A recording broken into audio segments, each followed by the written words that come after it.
Motors Mazda in support of the Poverello Center, this month's Community Corner.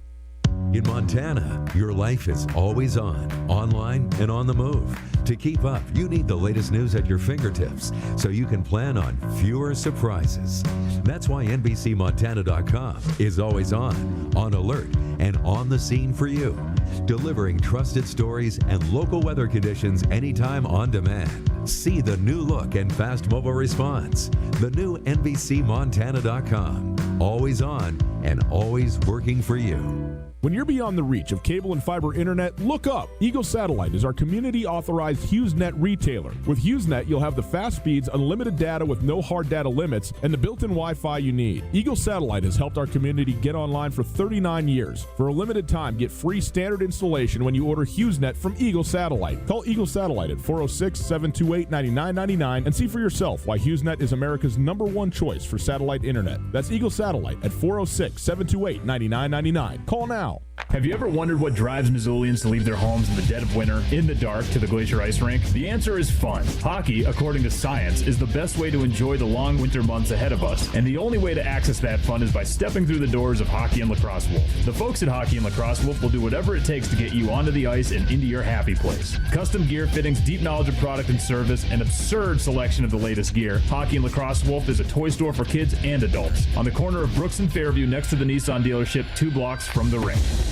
Are you interested in putting solar panels on your roof? Do you want the latest on Montana's renewable energy policies? The Montana Renewable Energy Association is a leading voice for renewable energy education and advocacy in Montana. From community-based clean energy events to advocating at the Montana legislature, they work to ensure Montana's future is powered by the sun, wind, and earth. Find out more about MREA and join as a member by visiting montanarenewables.org or calling 406-214-9405.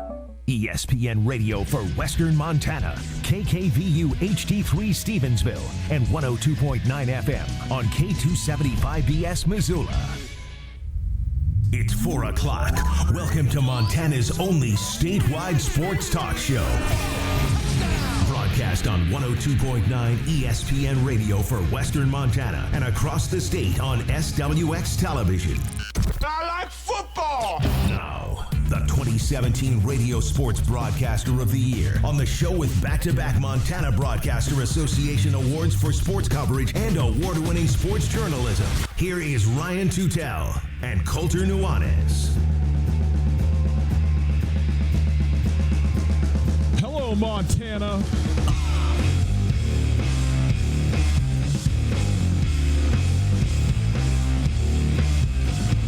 It's the middle of the week.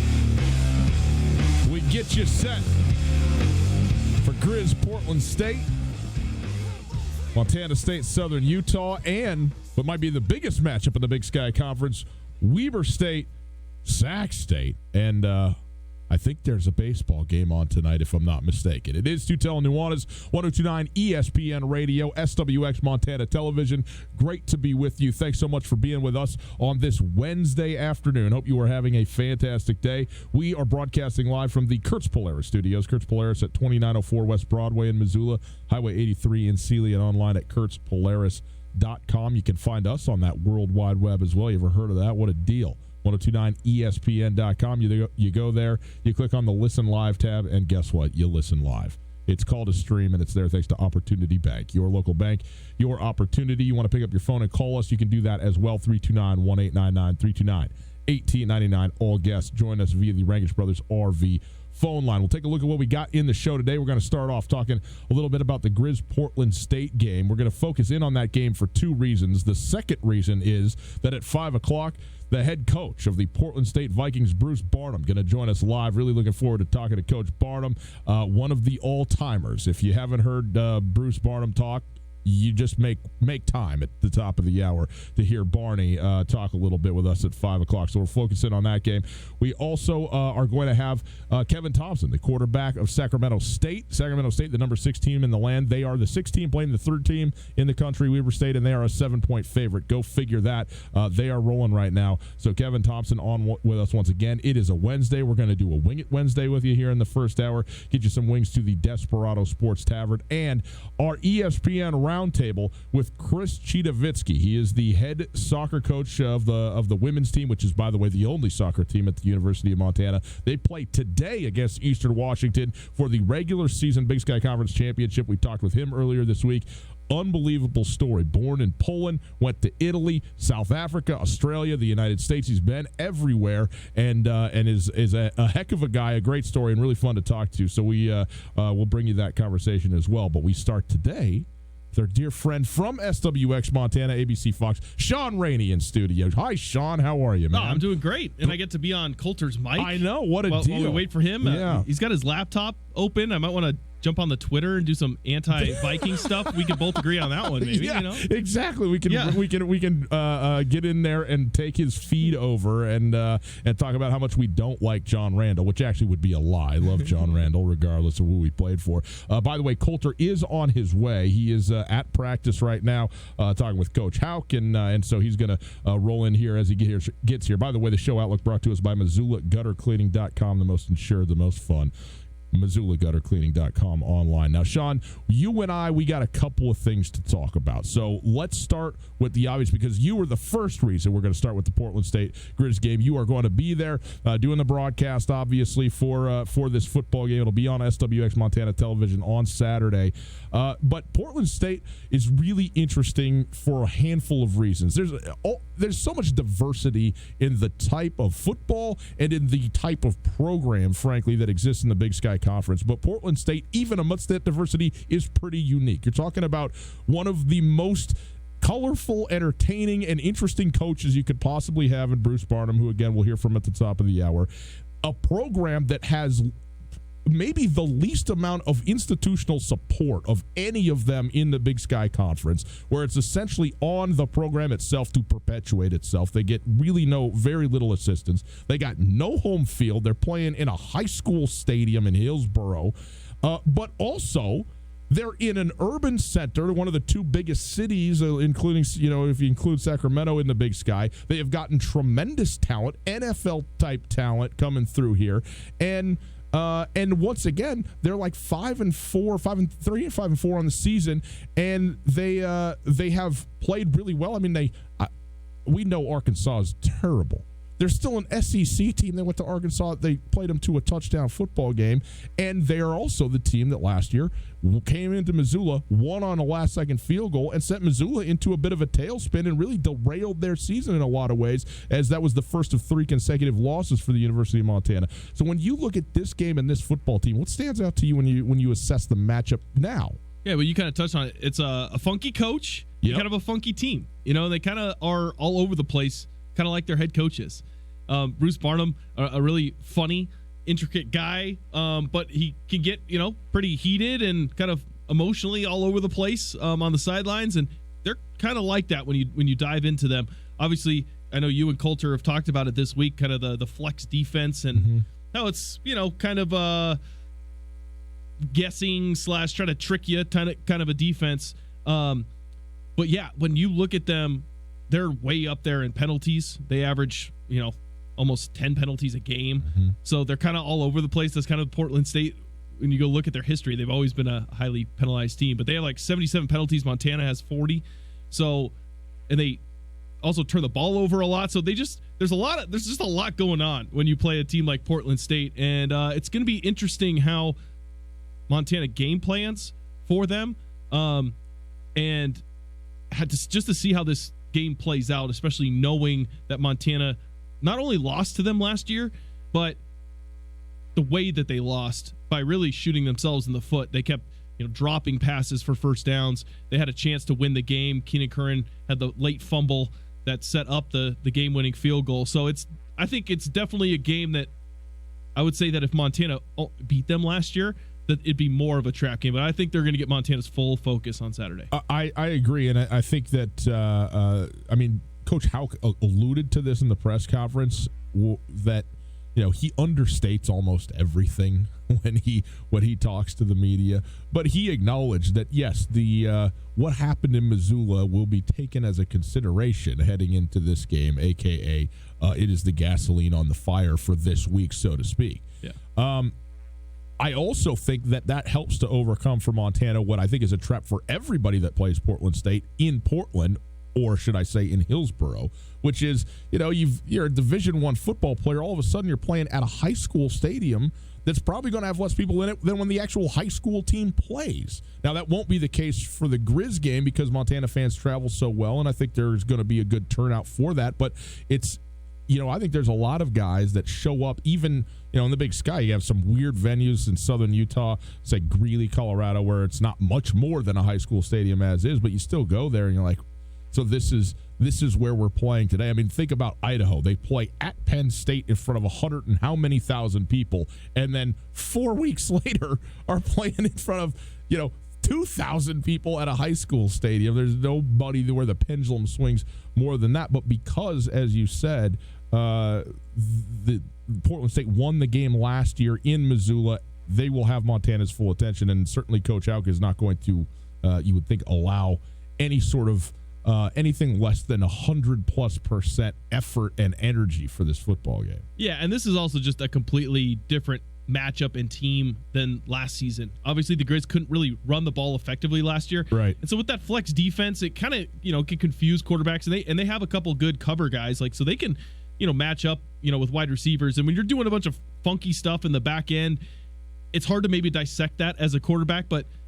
And the Grizz couldn't run the football last year, so that kind of played right into Portland State's hands. But I mean, the Grizz have been rushing for over 200 yards a game, as of late. So if they're able to go 3 tight end sets and just run the football, it doesn't matter how confusing you're going to be in the back end if you just hand it off to Marcus Knight and he goes and gets you 5 yards a carry. Let's hear a little bit from Bobby Hauck. This is just his sort of initial and sort of, I guess, overall impression of Portland State and what they are, what they do. Obviously, they beat us here last year. They're well coached. They're athletic. They're undefeated at home this year. We know they went to Arkansas of the SEC, for those that are uninformed, and gave them everything they could handle and lost 20-13. They're scoring 35 points a game. Offensively, they're balanced. They're both in play call and yardage. They're rushing for 212 a game and throwing for around 250. I think it's 246 or something like that. The quarterback, Alexander's having a big year. He's veteran. He's does a nice job. The running back, they play several, but we really like their backs. And then there's Cutter's averaging 17 yards per catch, leading them in receptions. Then there's Touchdown Charlie, who's the best tight end I've seen in a while. Certainly the best one we've seen this year to date. And then the defense is unique. It's like nothing we've seen the last couple of years. And again, it's the flex defense. You asked them about it, and it's not easy to explain, but it's a different front. It's not your standard 3 or 4 man front. It's sort of both, I guess you could say, because they have, I think, 4 linebackers that can do a myriad of things: rush from the edge, rush on the inside, fall back even into kind of a safety spot, and they roll coverage as well. So it's built to be confusing. And as we talked about, Coulter talks about this defense being one step ahead. And if it is, then you're in good shape. And what he means by that is that if you are the one that is confusing the opponent, then this defense is almost impossible to deal with if it can't be figured out. But if it does it also has areas where it's just invariably going to be susceptible. And if it can, if you can figure out where those are coming from and the quarterback can diagnose that stuff in real time and see it, there's going to be big plays to be made. So it's a feast or famine kind of defense. And last year, it was absolutely outstanding for Portland State. Here's the thing, though. Dalton Sneed had his worst game for the Grizzlies against Portland State last year, and that defense just flat out won for Portland State. But, it was interesting to me, too, because it was the first time that Bobby Hauck and, Ken Rosenbaugh, Brent Pease had seen that defense, too, or at least the Portland State version of that defense. And I think they didn't quite get a full handle on that. And I think coming into this game, they're going to have a much better game plan on what needs to be done, how it needs to be done, and whether Dalton Sneed or Cam Humphrey is playing on Saturday. I think the plan is going to be much more effective. And to your point, Sean, is a very good one. Montana can run the football this year. I mean, they're not top 10 in the nation type of running team, but they're a very effective football team running when they need to be able to. And you saw it on Saturday where they rushed 55 times for 250 yards and change. Very, very good. And that is something that they didn't have last year, and that really played in, obviously, to any team, but maybe in particular Portland State's advantage. Yeah, and I honestly think that we're going to see almost kind of a similar game plan to Eastern Washington. I think Montana's going to come out and really try and establish a run. I don't think they're going to put too much on Cam Humphrey's plate to start the game early, and they're going to see if they can dictate the pace. To me, that was the biggest difference between Sac State and Eastern Washington. I know Montana scored on the first possession, but it happened so fast that the pace of the game from the start of it didn't feel like it was in Montana's favor, because it was just up and down, back and forth, and it never seemed like they were ever in control of the pace of the game. Eastern Washington, that first possession, it's just kind of dink and dunk, run the ball, take up a bunch of clock, kick a field goal. And I know Eastern Washington then scored 2 touchdowns, but to me, they were still the game and the pace, and they were, with how many plays they were running, they were controlling the football game. Right. And I think that's going to be their goal going into Saturday is early, not necessarily worry about the scoreboard, but just control the game as far as how they want to play. And then if they have to get out of their stuff and maybe not run the ball or do whatever they want to going in, then they will switch things up going against that defense. But I think it's going to be something kind of similar to the start for Eastern. This game, again, 3 o'clock on Saturday, so a little later afternoon start. That's 3 Mountain, by the way, 2 Pacific time. And again, we'll be on SWX Montana Television and ABC locally. ABC here in Missoula, and our dear friend Sean Rainey going to be on the sidelines on that one, and helpful because he'll be able to see it and all of that. Hi, Coulter, welcome in. Don't rush yourself. We don't want to hear you. Okay, I'll turn your mic on. You didn't have it on. I don't want you breathing too hard into the mic. You know what I mean? Hey, I've been working out, bro.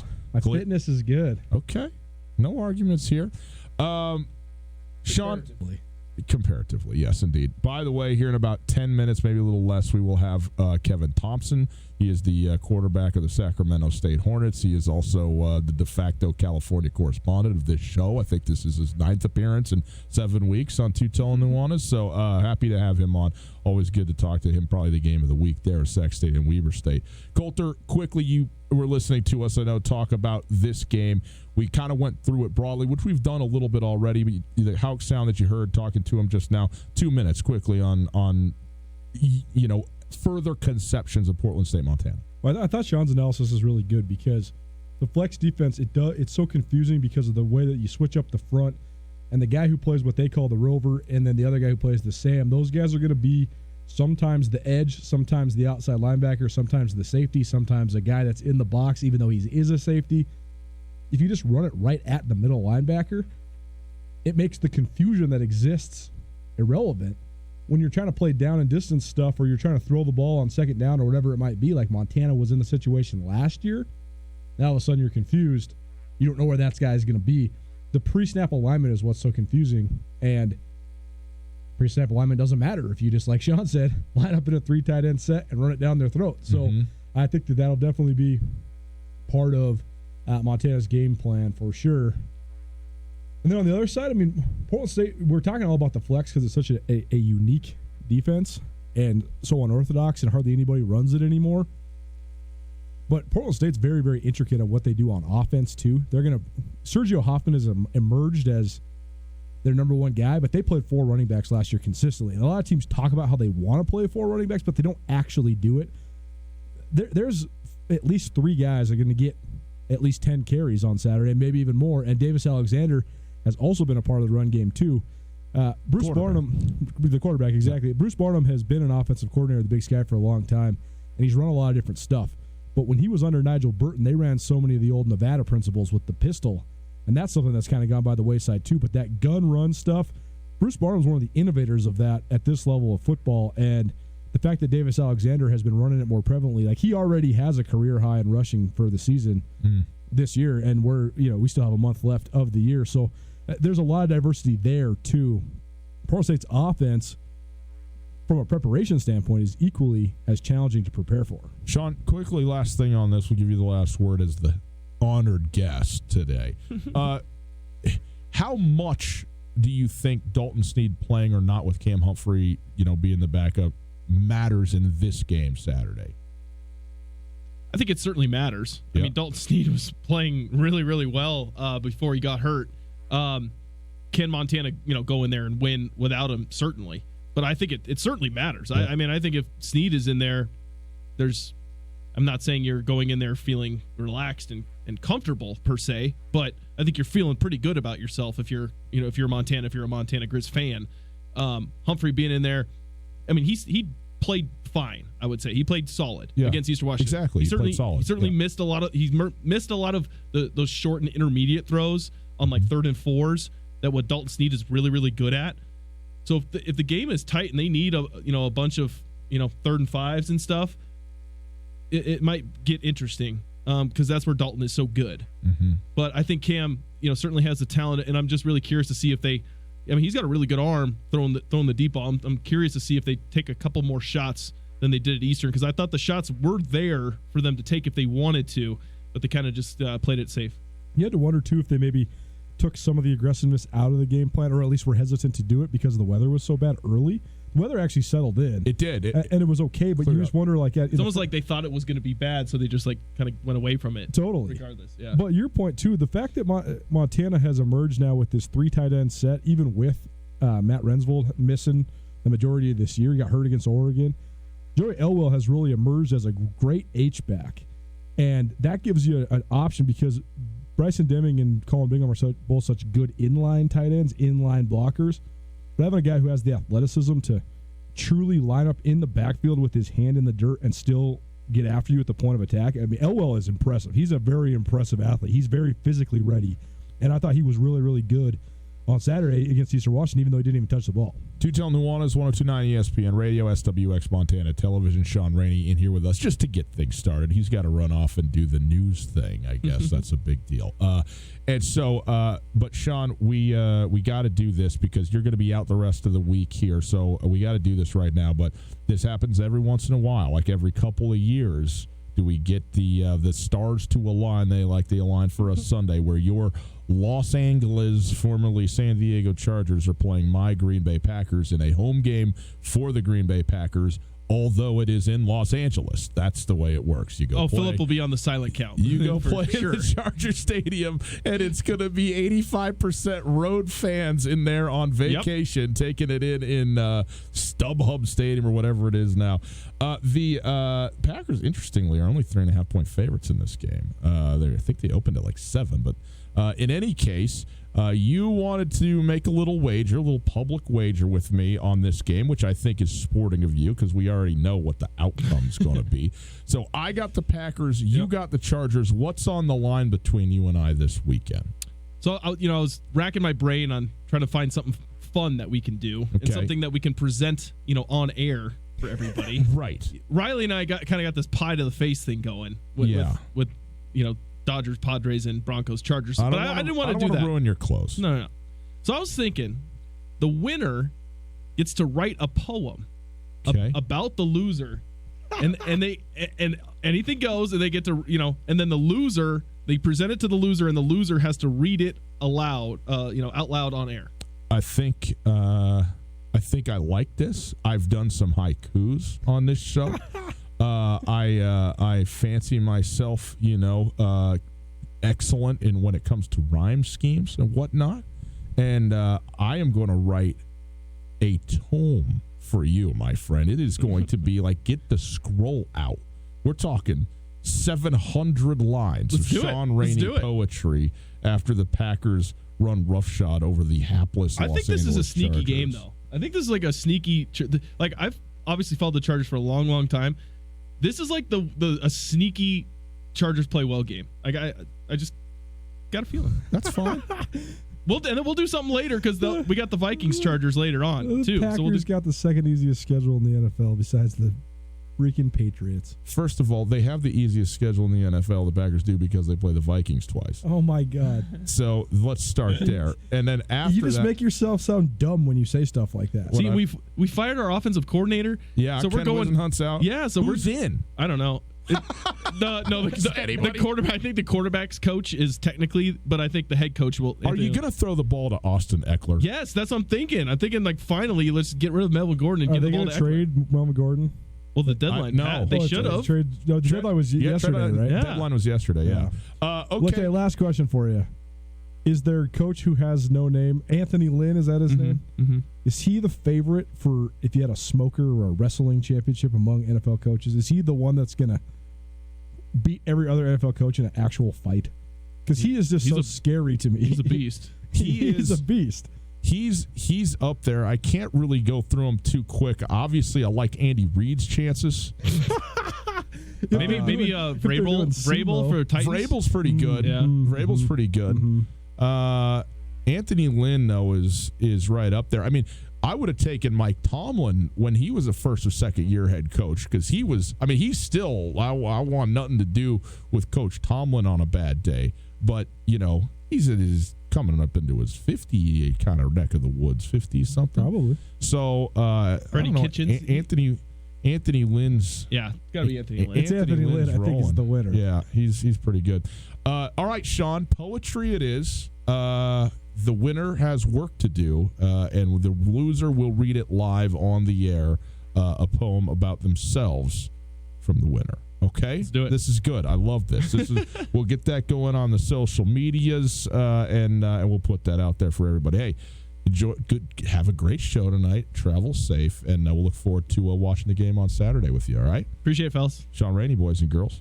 ABC Fox Television, SWX, does a great job over there being the sports director. We'll take a quick break. Kevin Thompson coming up, the quarterback of Sacramento State Hornets are the number 6 team in the nation. They are hosting third-ranked Weber State in a major Big Sky Conference matchup this weekend. He'll be on with us next. I've been telling you for a little while now about MissoulaGutterCleaning.com. You don't want to clean your gutters. You shouldn't clean your gutters. That should have been the bet we just made. Loser cleans the winner's gutters. That's what Sean Rainey should be doing at my house. Get up on the ladder, get up on the roof, you fall off, it's bad news, it's curtains. Missoula Gutter Cleaning, they are capable. They know what they're doing, they got the right tools, they're insured, everything. Also, if you get an estimate now, they come over, they do the work, you're going to get a $20 gift card to your favorite coffee shop or brewery from MissoulaGutterCleaning.com when the work is done. It's that time of year. Get the leaves out of your gutters, let your gutters work the way they're supposed to online right now, MissoulaGutterCleaning.com. In Western Montana, we know shopping local matters, and you may think you'd pay more for the quality and customer service that comes with it, but not at Selway Armory. Selway Armory is locally owned with knowledgeable specialists that can answer your questions. In addition to the expertise, though, Selway Armory also has a bigger selection and lower prices than the box stores. When you're in the market for firearms and accessories, save money with the experts at Selway Armory. Selway Armory, 2825 Stockyard Road, Unit E6, and online at SelwayArmory.com. If you're looking for a charming neighborhood hideaway, come into Katie O'Keefe's. Located in the corner of the Stevens Center, Katie's has an inviting atmosphere with ample parking and a location that's easy to get to and hard not to love. With drink specials every night of the week, including Tequila Tuesdays and Whiskey Wednesdays, offering $3 premium cocktails. Katie O'Keefe's is the welcoming, warm hangout you've been looking for. Come into Katie O'Keefe's, where the drinks are always cold and the people are always friendly. The big skies are open. Go wild with Opportunity Reward Checking. Go ahead, jump, dance, shout. Opportunity Reward Checking will make you do that. Go wild when you get your 1% cash back on qualified debit card purchases. It all starts with an Opportunity Reward Checking account from Opportunity Bank. Visit a branch today to get started. Then go wild and spend your 1% cash back however you want. Go wild with Reward Checking from Opportunity Bank. Some restrictions may apply. Member FDIC. Hey, it's Coulter, and I'm here with Catherine from The Advocates. If you've been in a car accident or need help dealing with the insurance companies, you should give The Advocates a call. They can tell you if you have a case right over the phone. That's right. It doesn't cost anything to call, and we'd be happy to talk to you and assess your situation. You don't want to have to deal with contacting the insurance companies and setting up a claim. We can do that for you. We take the hassle out of the process, so you can just focus on getting better. There you go, folks. If you've been injured in an accident, give The Advocates a call, 406-640-4444, or online at MontanaAdvocates.com. You deserve the Advocates. Are you interested in putting solar panels on your roof? Do you want the latest on Montana's renewable energy policies? The Montana Renewable Energy Association is a leading voice for renewable energy, education, and advocacy in Montana. From community-based clean energy events to advocating at the Montana legislature, they work to ensure Montana's future is powered by the sun, wind, and earth. Find out more about MREA and join as a member by visiting montanarenewables.org or calling 406-214-9405. Hi, this is Michael Legg, Artistic Director at Montana Repertory Theater. Next at the Rep is Love That Dog, a play for young audiences. Jack's teacher won't stop giving the class poetry assignments, but Jack hates poetry. Every time he tries to write a poem, his brain feels empty. But an assignment to write about Jack's dog changes everything. Love That Dog is suitable for all ages and runs November 1st and 2nd. Get your tickets at montanarep.com. ESPN Missoula Sports Center. Good afternoon. Ryan Tutel, Colton Nuanez, 102.9 ESPN Sports Center. For the first time since 2014, the Montana volleyball team walked into Bozeman and came away with a win, playing at Montana State, which is a team tied for third in the Big Sky Conference. The Grizzlies were dominant, earning a 3-1 win. The Grizzlies have now won back-to-back matches for the first time this season and are 2-0 to begin Big Sky Conference play. The second half of Big Sky Conference play, Thank you. The Lady Grizz basketball team needed a Taylor Goligoski three-pointer with 40 seconds remaining in regulation to force overtime before holding on for a 74-70 win over Carroll College on Tuesday night. In the final exhibition game of the season for Montana, the Saints ripped off an 11-0 run to close the first quarter up 22-14. Goligoski's shot gave her 10 points, while Mackenzie Johnston helped the rally by scoring 19 points, dishing out 8 assists, and grabbing 7 rebounds. Montana will open the regular season against MSU Northern on Tuesday, November 5th at 11:30 a.m. in the third annual Day of Pandemonium, also known as Lady Grizz School Day. So strap it up, boys and girls. Game 7 in the World Series coming up in about 2 hours from now. The Washington Nationals, 7-2 winners in a wild game last night that included Dave Martinez being ejected in the 7th inning. Stratford went 8 in the third, only around 2 runs. Tonight, Greinke, Scherzer, let's go. This ESPN Missoula Sports Center is brought to you by Aspen Sound.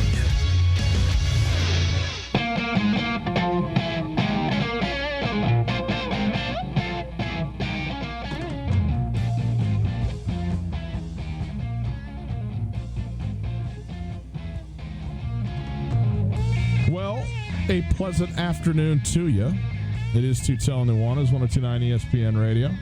We are broadcasting live from the Kurtz Polaris studios. Kurtz Polaris at 2904 West Broadway in Missoula. It's also on Highway 83 in Sealy and online at kurtzpolaris.com. Want to remind everybody, once again today, we will be doing the word of the day. The word of the day for a keg and a kegerator. How about that? The keg from Great Burn Brewery and a kegerator from Fred's Appliance. Outstanding. Love doing that, so stick around for the word of the day. And then, yes, World Series, Game 7. I can't wait. We're going to talk more about that game towards the end of the show. And we will, of course, have the game in full for you right here on ESPN Radio. We go now to the Rangage Brothers RV phone line, and we welcome back to the show our now California correspondent for Tutel and Nuanez, the quarterback of the Sacramento State Hornets, Kevin Thompson. They are playing Weber State, the number 3 versus number 6 matchup in the nation, biggest matchup in the Big Sky Conference this weekend. Kevin, thanks so much for being with us once again. How are you? It's good to be back. I'm doing great. How are you doing? We're doing excellent. We appreciate you being with us, and let's just jump right into it. You guys have played one of the, if not the toughest schedule in the country this year, and you're undefeated in the FCS, and yet it just gets harder and harder as you go now up against the defending Big Sky champions and the number 3 team in the nation, Weber State. When you look at this matchup now that you're into it, headed into this week, what do you see out of the Wildcats, especially with that vaunted defense? Yeah, they're a great football team. They're playing really well right now. We're really excited for the matchup. It's another great test for us, as we've had all year long. And when we saw that schedule, we were pretty fired up about it because you want to play the best teams because that's how you prove yourself. But they're just really consistent on the defensive side of the ball from what I've been watching. They fly around, they make plays. They got some big guys up front. They're talented in the secondary. They're fast. So we're going to have to definitely be on our game, but we're excited for the challenge. On the scheduling note, it's an interesting factor, right? Because in the Big Sky, the unbalanced schedule, sometimes I know everybody in this league can present challenges at times, but sometimes you do have to play the better teams, and you never know who's going to be the better teams. But as it's played out right now, you guys basically have to play all the best teams. But it seems as if you guys have really embraced that element. Like you said, you want to play the best teams. How much do you guys think about, hey, if we do figure out a way to take care of business during this schedule, this could actually set us up with a higher seed, a higher playoff positioning than any other option that we could have? Yeah, we definitely, just want to take it one game at a time, but that's definitely huge to play all of the top teams in your conference, especially in the Big Sky, which is traditionally, one of the better conferences in the FCS. It just sets you up, I think, for success in the playoffs. And like I said, we just preseason we saw teams that were picked to be up at the top, and we noticed we play pretty much all those teams, and we didn't really back down from that. We wanted to play those teams. I did personally, and I know the rest of my teammates did as well, just because we want to play the best. We don't care who we have on the schedule. We feel like we can compete, and we're going to just try to continue to do that. What did you see out of Cal Poly? What sort of adjustments did they make that made you guys go to the ground, and how are you guys able to take advantage of what they were giving you? Yeah, we saw early on they did a really good job throughout that game, defending the pass. You kind of noticed they were in a lot of too high and kind of allowing us to get out on the perimeter and run. And so we just kind of stuck with that for a majority of the game, and felt like we continued to be successful with that. They were playing a bit softer with the safeties early on, and so we just kind of let Elijah and BJ, do their thing, and the line just walked great and set the tempo up front. So we just kind of stuck with it, and it worked really well. And it was good to see that we were able to kind of pound the ball a bit and be successful, real successful in the run game. So it just kind of shows that I think we're able to do, pretty much everything that we want to do offensively. So whether it be running fast, just kind of go with the flow of the game, whatever's working, just stick with it and make adjustments when needed. But yeah. Kevin Thompson joining us, by the way, the quarterback for the Sacramento State Hornets, the number 6 team in the nation. They're playing the number 3 team in the nation, Weber State, in a huge Big Sky Conference matchup this weekend. And Kevin, how much fun has this season been? I mean, you guys haven't been beating teams. You have been beating down teams and good teams as well. It's just been fun to watch, but I got to imagine it's been fun to play in and just rolling the way that you guys are. Yeah, it's been, the most fun I've had playing football in quite some time, and I think it really just comes down to really the attitude and just kind of the work ethic we have as a team. I really just enjoy working together, enjoy going to practice together, enjoy going to meetings together, and I just think we have a great group of guys and a great coaching staff and training staff, and everyone's just made the environment just a lot of fun to be around. And then, of course, we've had some success on the field as well, so that's been contributing to it. So I just think, the environment and kind of the culture that's kind of in place right now has been a big factor of why everyone's just having such a good time, kind of why we're seeing some success right now. But we just want to continue to carry that moving forward. Schematically, what do you see out of Weber State's defense? They've had, talent-wise, man for man, some of the best personnel in the league. But when you watch just what they do and how they operate, what do you see as a quarterback? Yeah, I think they want to line up and they just want to beat you, one-on-one. They feel like, they're talented enough to just line up and win across the board. And so far they've been pretty successful in doing that. And, I'm assuming they're going to probably continue to do the same thing, do what's been working for them. And, I just think it's going to be a great matchup, and we'll see if we can win those one-on-one battles. Last season when you guys played Weber State, I know you didn't get a chance to play. So how much are you personally looking forward to this matchup? Oh, yeah, I'm looking forward to it. It's been, I still, haven't had a chance, didn't get a chance to play against them last year. Played against them 2 years ago at home, and we lost. And a fairly close game. But yeah, I'm looking forward to playing them. You know, didn't really get the shot last year, but just really excited to play.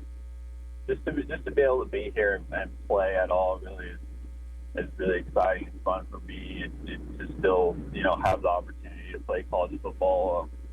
You know, despite some of the injuries, it's just, you know, every game. You know, I'm just not taking any games for granted this year. Really focusing on this Weber State game, but just having a lot of fun and definitely really excited to get another opportunity this Saturday. And as we know, the way that Weber State operates with their offense, they like to control the ball, grind the clock. I think last year against you guys, they had something like 34 minutes of possession, maybe 34 and some change. And Josh Davis has proven to be one of the best running backs in the league. So when you guys have the ball, how important is it to be efficient and maximize your opportunities, since it might be a little while to get the ball back again? Yeah, just similar to Cal Poly in a sense. When you get the ball, you want to try to make the most of it. You know, you don't know how many plays or possessions you're going to get. It could be, you know, you might only have 50, 60, 70 plays if you're lucky. So, you know, you got to make sure you're scoring touchdowns or at least scoring points, you know, almost every time that you get the ball. Otherwise, you know, they could control the game and eat it up and come through with the win. So our defense has been playing great, and you know, hopefully they keep doing what they're doing, force some turnovers, and you know, hopefully that won't be an issue with the possession. Kevin, you're from Tacoma, originally from Auburn, Washington, Western Washington. You spent time in Vegas. Now you're in Sacramento. Which of those places is the best place? Well, I do love going to school in Sacramento. Obviously, this is my favorite college that I've been to, but definitely I love Western Washington. I gotta give the nod to the Western Washington, Seattle, and South Seattle area. The Pacific Northwest. Nothing gets better. I like the weather, and I just think it's just probably the most beautiful area that I've been to. But I do love Sacramento. Sacramento's been great, but I just think nothing beats, you know, that area, you know, in the summer when it's like a nice 70-degree day. You can't really beat it. Well, one of the only converts on earth who used the weather as an example of why Washington is better than California. KT, love it, man. Hey, best of luck this weekend against Weber. Can't wait for this matchup. It's going to be a lot of fun, and we appreciate it. We'll catch up with you again, all right? Yeah, appreciate it. Thanks for having me. There you go. Kevin Thompson joining us once again. We're about once every 2 weeks we get KT on the show. Even more than that. I mean, we're only 5 weeks into Big Sky Conference play, and that's his fourth appearance on the show. Fourth. Anyway, great to have him on, and obviously the game this weekend, a huge one between them and Weber State. It actually isn't that. It is a huge game because it's 3 versus 6, but like win, lose, or draw, both these teams are just fine, really good, and going to be there at the end. I mean, I guess the only thing is if you're talking about getting a seat in the playoffs or something like that. Totally. I mean, jockeying for playoff seeding and jockeying for the conference championship is a big deal. Winning a big conference championship for Weber State would be a huge deal because they've only ever won.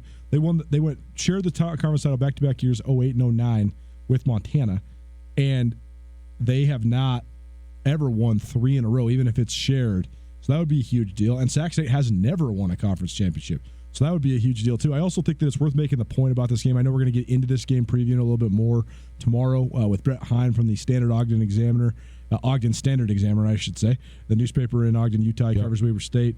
But I think that it's easy to say it now because we've been entrenched in the rise of Weber State under Jay Hill the last handful of years. Troy Taylor and his presence at Sac State has taken the league by storm. But I think it's a discussion that we should have later on this season or at some point, just the fact that you never would have thought that Weber State and Sac State would be playing in a November game with the conference title ramifications and with playoff seeding ramifications. No one would have thought that 5 years ago in any world. No. And here we are. And it's just a point worth making because if they can do it, the Montana schools have to be able to do it. All right. It's Tutel Nuanez, 102.9 ESPN Radio. Hey, Bruce Barnum, top of the hour. Chris Chidovitsky after that is the ESPN Roundtable. Right now, it's you. 329-1899. It's time for a Wing It Wednesday. We're going to do 2 Wing It Wednesdays right now in this segment. We're going to try and do them back-to-back. So 329-1899. First person up, wings to the Desperado Sports Tavern on the line, a shirt as well. Some trivia questions. You answer a couple trivia questions, you got yourself wings from the Desperado. How great is that? 329-1899. Wing It Wednesday next. Alpine Touch has been part of the fabric of Montana for more than 60 years. Decades ago, Russell Street started selling his touch of magic in whitefish. Years later, Alpine Touch's all-purpose seasoning remains a favorite. It's tailgating season, and there's no better way to spice up your grill before a Grizz game than with Alpine Touch. Go to alpinetouch.com now and use the checkout code ESPN10 for a 10% discount on your order. Alpine Touch is here to keep your mouth watering all football season. Alpine Touch, Montana's special spice. Hi there, it's Les Schwab Tires. You know, we've been helping keep folks safe on the road around here since 1952. That's why you can save up to $152 on a set of 4 select light truck and SUV tires during our fall tire sale. So swing by or book an appointment at leschwab.com. Les Schwab Tires, doing the right thing since 1952. Limited time offer while supplies last. Discount depends on tire size and type. Cannot be combined with other offers. Details at leschwab.com. On Russell, across from the fairgrounds. No matter how far you may go, there's always one just down the road. Town Pump, ooh, pump it up. Refresh yourself at your local Town Pump. Get a 32-ounce fountain drink for $1.19. While you're there, grab a couple of everything bagels in the deli, 2 for $5. Town Pump, so convenient and right down the road from you. Town Pump, right down the road. Pump it up, oh yeah.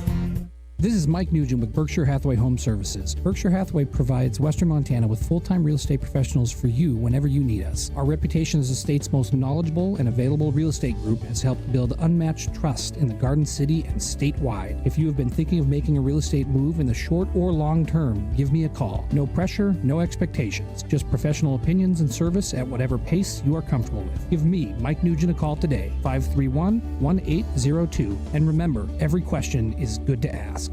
Help protect our community from prescription drug misuse, abuse, and overdose on National Prescription Drug Take-Back Day. This Saturday, you can turn in your unused or expired medications at the Grizz game. Just look for the DEA booth at the parking lot near the entrance of the stadium. If you can't make it to the game, go to MissoulaCounty.us for a list of Dropbox locations in Missoula. This event is brought to you by Curry Health Center, Save Kids Missoula at Foundation for Community Health, and the Prescription Drug Task Force, a coalition of Missoula City County Health Department. It's time for the second annual Flippin' Fun Glow Run, a fundraiser for the Ravalli County Gymnastics Booster Club. Don your neon and lace up those running shoes for a glowing 5K and Kids Mile Fun Run at the Corvallis High School on Friday, November 1st. The run starts at dusk and the course is lit with glow sticks. Competitors are given glow sticks to wear. There'll be prizes to win, and all proceeds support gymnasts' competition fees. Sign up at eventbrite.com before or on October 23rd to get an event t-shirt.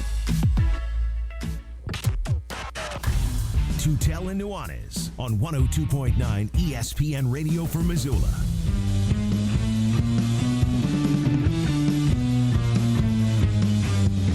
What's better than trivia and Bruce Barnum? Nothing. It's Tutel and Nuanez, 102.9 ESPN Radio. Broadcasting live from the Kurtz Polaris studios. Kurtz Polaris at 2904 West Broadway in Missoula, Highway 83 in Sealy, online at kurtzpolaris.com. We are happy now to do a little Wing It Wednesday, some trivia. We go to the phones. We welcome in Scott to the show. Scott, how are you? Good, thanks. How about yourself? Doing great. Scott, appreciate it very much. Scott, here's the deal. We're going to try and fit 2 of these in, so we're kind of going rapid fire. We got 3 questions for you. If you get 2 of them right, you got yourself a basket of wings to the Desperado. If you get all 3, you get a shirt. These are going to be my questions first, so we'll do that. And if you need any help, Coulter is a lifeline for you on one of them, all right? Perfect. Boy, some chicken wings would really hit the spot. Tell me likey. Tell me what wingy. All right, Scott, here we go. In honor of the fact that it is Game 7 of the World Series, I got some World Series trivia for you. You like how that goes? Okay, here we go. Question number 1 for you, Scott. In this World Series, we're 6 games in. What is the record of the road team in the series so far? That'd be 6-0. Scott, the road team has won them all. This is the first World Series in history that at least 6 games have been won by the road team, and who knows? And that's trying to make it a perfect 7 for 7. But you are correct. 6-0 is the record there. Question number 2 for you, Scott. What is Justin Verlander's record as a starting pitcher in the World Series in his career? 0-6. You like the symmetry that I got going for you? You like the symmetry there? Very good, Scott. You, my friend, have got yourself a basket of wings to the Desperado. Excellently done by you. You still got a lifeline here. Here's question number 3. Last night, Nats manager Dave Martinez was heave-ho tossed out of here in the 7th inning for arguing. Who was the last manager? What was the name of the last manager that was ejected from a World Series baseball game? Might need a lifeline on this one. Coulter, do you have any idea who the last manager that got tossed out of a World Series would have been? I don't. When this happened, I exclaimed, is this the first time this has ever happened? It is not the first time. It has happened.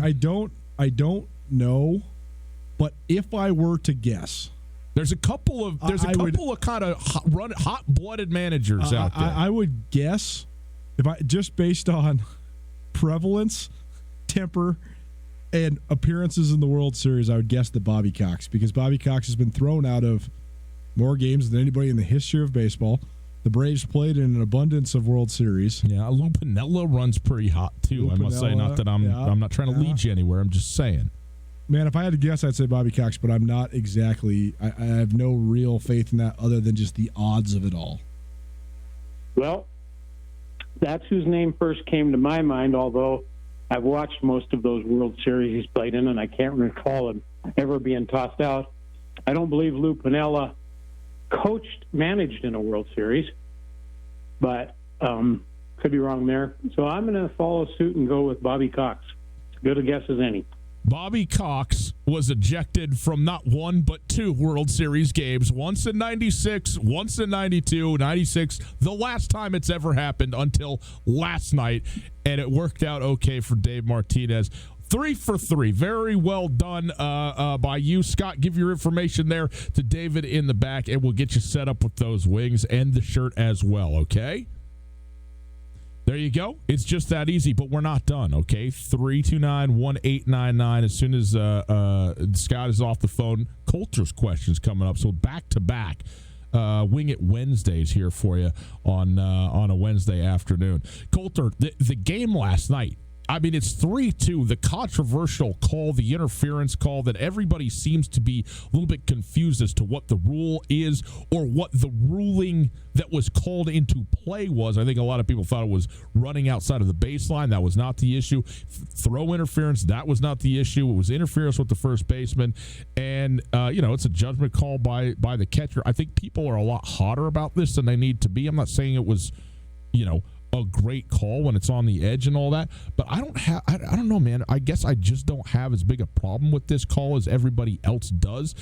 That said, the ramifications of the call were potentially gigantic, which is, I understand why people are upset with that, but leave it to Rendon to come on and save the day, salvage a 2-run homer, could have been a 3-run homer. But of course, how do we know that he even gets up there and hits a home run if you don't have the 4-minute delay? Maybe the pitcher gets cold and all that, so you can't really revise it that way. All's well that ends well for the Nationals, and I don't care about anything other than this. We got Game 7. I'm into it. Let's go to the phones. We welcome in Pat for Wing It Wednesday number 2. Pat, how you doing? Good, guys. How are you? Doing great, Pat. Once again with you, my friend, 3 questions. These are Coulter's. There's no chance you're going to win, okay? Because Coulter's over here with, the PhD level questions. Stop. Anyway. Anytime they don't win, it's a referendum on you, not the caller. Get 2 of them right. You got yourself all they got to do is get 1. Get yourself 3rd one. You got yourself a shirt. And, yes, if you need any help, you can rely on me, okay? Sounds good. Boy, some chicken wings would really hit the spot. Tell me likey. Tell me what wingy. All right, Pat, here we go. Question number 1 from Coulter. All right, Pat, who is the most recent NFL running back to surpass 2,000 rushing yards in a season? Oh, boy. How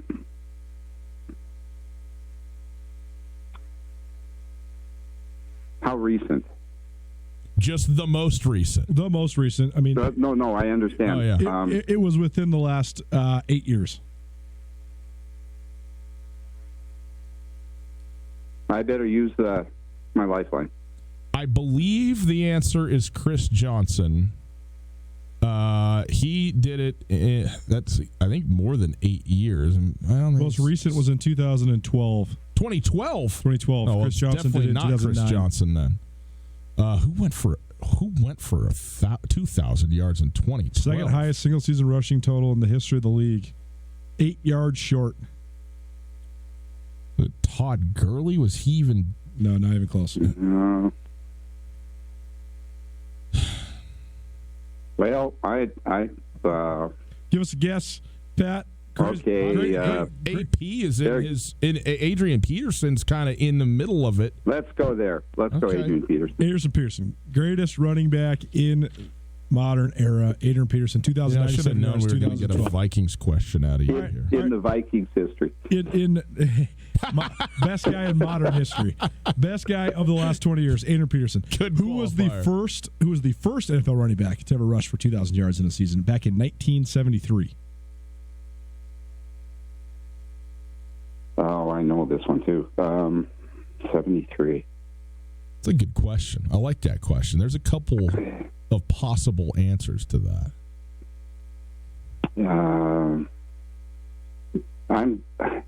I'm leaning towards Emmitt Smith. That's before Emmitt Smith. Emmitt Smith's late 80s, early 90s. This guy, 1973. Oh, 73. I'm sorry. Yeah. Let's do this. Let's go to question 3. Let's come back to question 2. Coulter, give him question 3. What do we got? Number 3. There's been 7 running backs to rush for 2,000 yards in NFL history. Name 3. You guys already got 2. O.J. Simpson. There's one. That's one. Think of when O.J. Simpson might have played. 1973. Hey, so there's O.J. Simpson. Boom. You already got Chris Johnson. You already got Adrian Peterson. If you name me one more running back to rush for 2,000 yards, we'll give you wings and a shirt. Eric Dickerson. Bam. Eric Look Dickerson, at that. the all-time leader, 2,105 yards, 1984.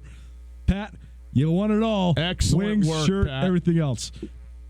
Nice to talk to you again, guys. It's been a while. Thanks, Pat. Thank you, Pat. Appreciate it. Can you name the other 3 quickly?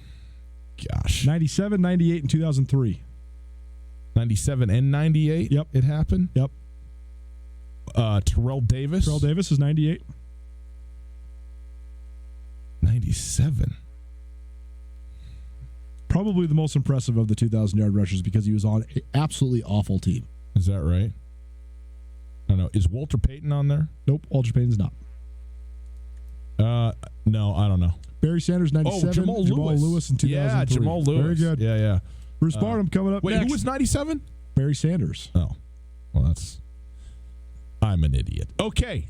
Hour 1 in the books. You missed anything in the first hour, listen on the podcast. Podcast available on all your favorite podcasting platforms. Listen to the Two Tail and Nuanez podcast anytime you can. It's brought to us by the Wingate by Wyndham Hotel. You can also get the new episode of FCS Speculators out this evening. Bruce Barnum, head coach of the Portland State Vikings. They're hosting the University of Montana On With Us live next.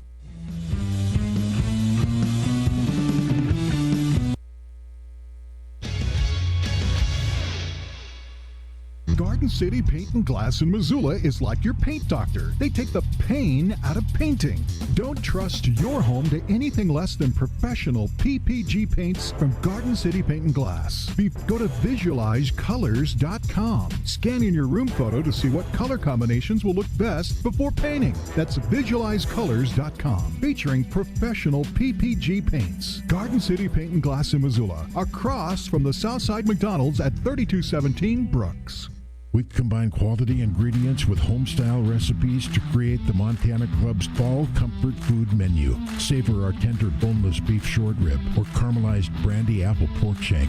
Dig into our classic savory chicken pot pie or fall for our zesty skillet lasagna. Top things off with our creamy pumpkin skillet a la mode. Scratch-made comfort food that's as real as it gets. Served 11:30 to close at the Montana Club on Brooks and North Reserve, Missoula. It's a rite of passage, that first bank account. Explore the great options for your young adult with a visit to Farmer State Bank, online at farmersebank.com or in person at any of our 9 locations in western Montana. Our checking and savings accounts are designed to fit any lifestyle and budget with the flexibility, innovations, and security today's consumers demand. Start out right with Farmer State Bank, your Montana bank since 1907. Member FDIC. Have you been in an accident and have no idea what to do? I'm here with Catherine from the Advocates Injury Attorneys. Unfortunately, people are injured in accidents every day, and dealing with the insurance company can add even more pain to an already bad situation. That is where hiring the advocates can help. Let us guide you through the process and take on the hassles for you so you can just focus on getting better. If you've been injured in an accident, give the Advocates a call, 406-640-4444, or online at montanaadvocates.com. The Advocates are on your side. Are you interested in putting solar panels on your roof? Do you want the latest on Montana's renewable energy policies? The Montana Renewable Energy Association is a leading voice for renewable energy education and advocacy in Montana. From community-based clean energy events to advocating at the Montana legislature, they work to ensure Montana's future is powered by the sun, wind, and earth. Find out more about MREA and join as a member by visiting montanarenewables.org or calling 406-214-9405. Have you been hurt or disabled? Are you missing time from work and not sure what to do? I'm attorney Chris Helmer, and Clark Fork Law Offices in Missoula is here to help. Our team specializes in worker compensation, personal injury, and Social Security disability. We fight for the benefits you deserve. Call Clark Fork Law at 728-0168 for a free consultation or visit clarkforklaw.com. Again, 728-0168. ESPN Radio for Western Montana, KKVU HD3 Stevensville, and 102.9 FM on K275BS Missoula. ESPN Missoula Sports Center. Good afternoon, Ryan Tutel, Colton Nuanez. For the first time since 2014, the Montana volleyball team walked into Bozeman and came away with a win. Playing a Montana State team tied for third in the Big Sky Conference, the Grizzlies were dominant, earning a 3-1 win Tuesday night. Montana has now won back-to-back matches for the first time this season, and they're 2-0 to begin the second half of Big Sky Conference play. In breaking news, Lady Grizz soccer team posted a 1-0 win over Eastern Washington. They are the regular season Big Sky champs. They take the number 1 seed into next week's Big Sky Tournament, Greeley, Colorado. In other news, the Lady Grizz basketball team needed a Taylor Goligoski three-pointer with 40 seconds remaining in regulation to force overtime before holding on for a 74-70 win over Carroll College. Mackenzie Johnson led the Lady Grizz to the win with 19 points, 8 assists, and 7 rebounds. Montana opens its regular season against MSU Northern Tuesday, November 5th, 11:30 a.m. in the 3rd annual Lady Grizz School Day game. And finally, tonight, Game 7 of the World Series after Houston came away a 7-2 loser to Washington last night in a wild game in which Dave Martinez, the Nats manager, was tossed for arguing a controversial interference call. Steven Strasburg allowed 2 runs in the first inning, and that was it. He went 8 1/3, didn't allow another run. Game 7 tonight, Zach Greinke versus Max Scherzer. First pitch, 6:08. Everything on the line. One game. This ESPN Sports Center is presented by Clark Fork Law.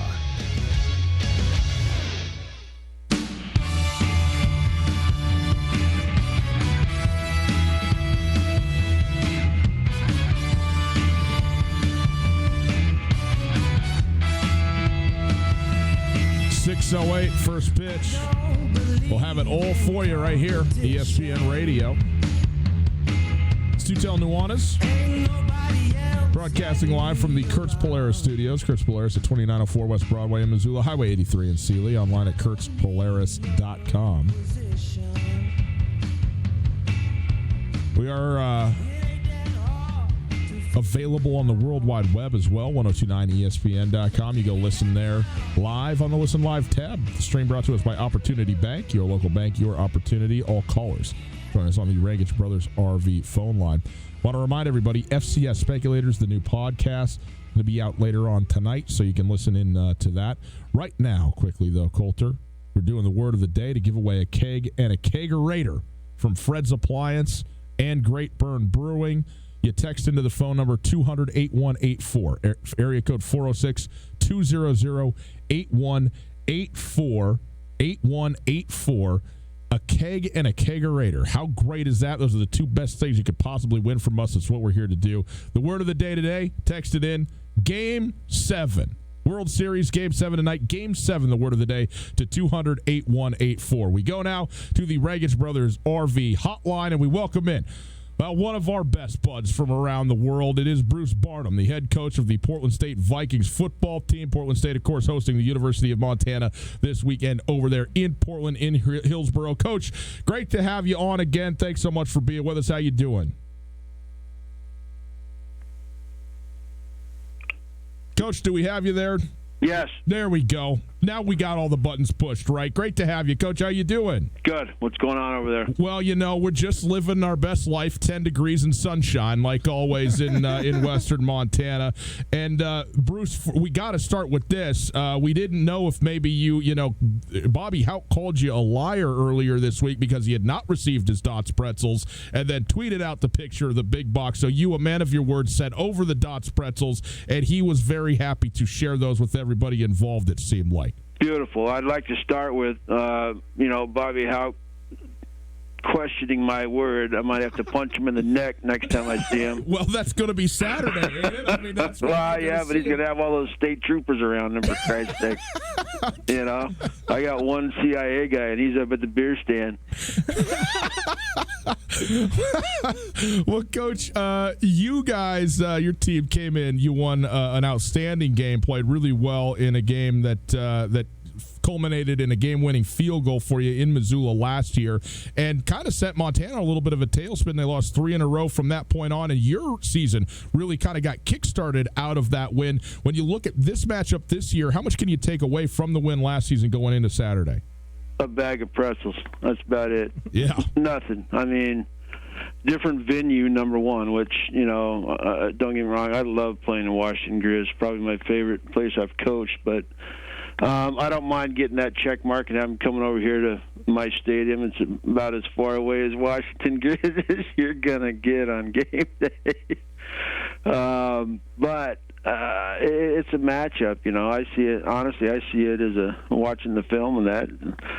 Depending on what quarterback they have. Humphrey's a different game than the mighty Snead, so I could see it possibly as being a muddy, fans don't enjoy unless you're a true, grit guy, defensive battle. I tried to run the ball against him last year umpteen times, and I think I had one run for over 20 yards, and that's not our world, realistically last year, getting out of there, we had turnovers. They had obviously traded us back, but it was tough moving the ball out there. That was a muddy ass game. You mentioned it right there about how this could be two different ball games depending on who's playing quarterback. What is the difference? I mean, you can obviously talk about starter backup, but what is the difference on the field from what you've seen from Dalton Snead over a year and a half and now one game sample from Cam Humphrey? Well, Rosie, they're doing it right. They're taking the talents of whoever the guy is, and changing their game. They change. Last week they rolled Eastern Washington up, and the mighty Aaron, read my articles, best in the run game, with 13 personnel. And, Humphrey was more of he's a general, he's a general. He's at the front of the line. He's got 4 stars on his deal. He's got the cap, and he's saluting the flag. Then you see in Dalton Snead, he's a Marvel comic Spider-Man. I mean, he's all over the place, jumping, doing stuff he shouldn't be doing. You're like, yeah, that's not real. So it's two different game plans. Right. You mentioned the difference in venue, Barney, and I know that you've talked about just having to embrace the situation you guys have playing at Hillsborough Stadium. And it seems like you guys actually relish the opportunity to play there and undefeated at home. So how do you cultivate that mindset in your team? I have to. I don't have an option. Coulter, I'm not going to complain. I can't. If I complained about stuff around here, Coulter, I'd go crazy. So we know the issue. We make the best of it. In fact, I just heard one of my people came in and said they painted a big old thing. I don't even know what it is in the middle of the field. I'm hoping it's a Viking shield and not a bear or some maroon deal. So they're sprucing it up for us, but you'll see it. It needs some work, You mentioned the fact that the venue's different and almost everything about the game is different. How does Montana look different to you as you prepare for it? Well, the defense is the same. I mean, there's different pieces. Some are gone. Some have replaced. The ones that are back, we saw most of them last year. Kent Bear's the same. He's going to have run blitz.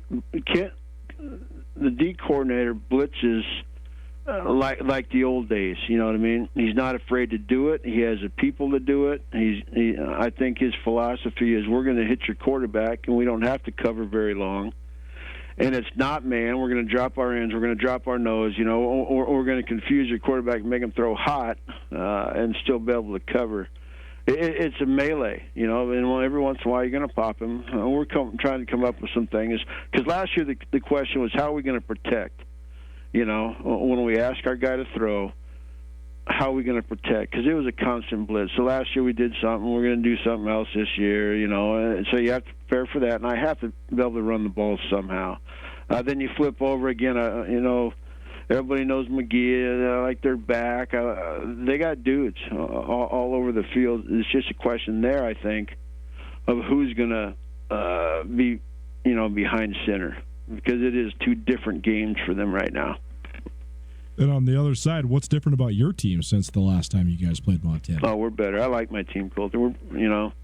We lost last week, which, it was coaching error. I got to teach my guys that, in the Big Sky, sometimes 3rd and 5 really equals 3rd and 8. There's things that happen in that game that we have to correct. We made a couple mistakes. You can count about 4 plays in that game that if we don't do them, we win, But I say that not as an excuse. I saw a football team in the second half come out, because we got swamped early. We got down 14 goose, on the scoreboard. And we're like, okay, what's happened? And I think the Portland State of old throws in the towel and asks, when's the Popeye's chicken coming? Let's get on that bus and go back to Phoenix. And no way. My team came together and said, F these guys, let's go. And they fight. This team fights. I got some talent, I hide holes like everybody. I still got a couple holes that we'll patch up, but I like my football team. Well, that's how we're different. We're better at receiver. My quarterback's better. He's got a year under his belt. I'm better up front on the O-line. I have more D linemen. Defense has taken a hit at defensive end and a couple spots, but I'm getting a lot of those guys back for these last, the last third of the season. So we're a better football team. Bruce Barnum joining us. He's the head coach of the Portland State Vikings. They're hosting the University of Montana on Saturday, 2 o'clock Pacific, 3 o'clock Mountain Standard Time. And, Coach, you said you like your team. 5-4, 3-2 in the Big Sky Conference. And like you said, a 2-point game in Northern Arizona could have gone either way last week. But now you kind of have an interesting run here at the end of the year with Montana, UC Davis, Eastern Washington. And when you looked at the schedule, and now you've seen the way that this season has kind of developed, and UC Davis, Eastern Washington a little bit susceptible. What do you think is out in front of you guys here for the last 3 weeks of this year as you make a run and see what you got in the tank? Well, this is the peak. If you're looking at the schedule and you're climbing the mountain, we're at the peak because I think Davis and Eastern. Oh, obviously Eastern, because Eastern has already gone head-to-head with Montana. Has Davis? They did. Yeah, they did. They did. Yep. I did watch that one. I'm sorry. I'm watching team games. Trying to get a first down in the first half. You got to excuse my memory.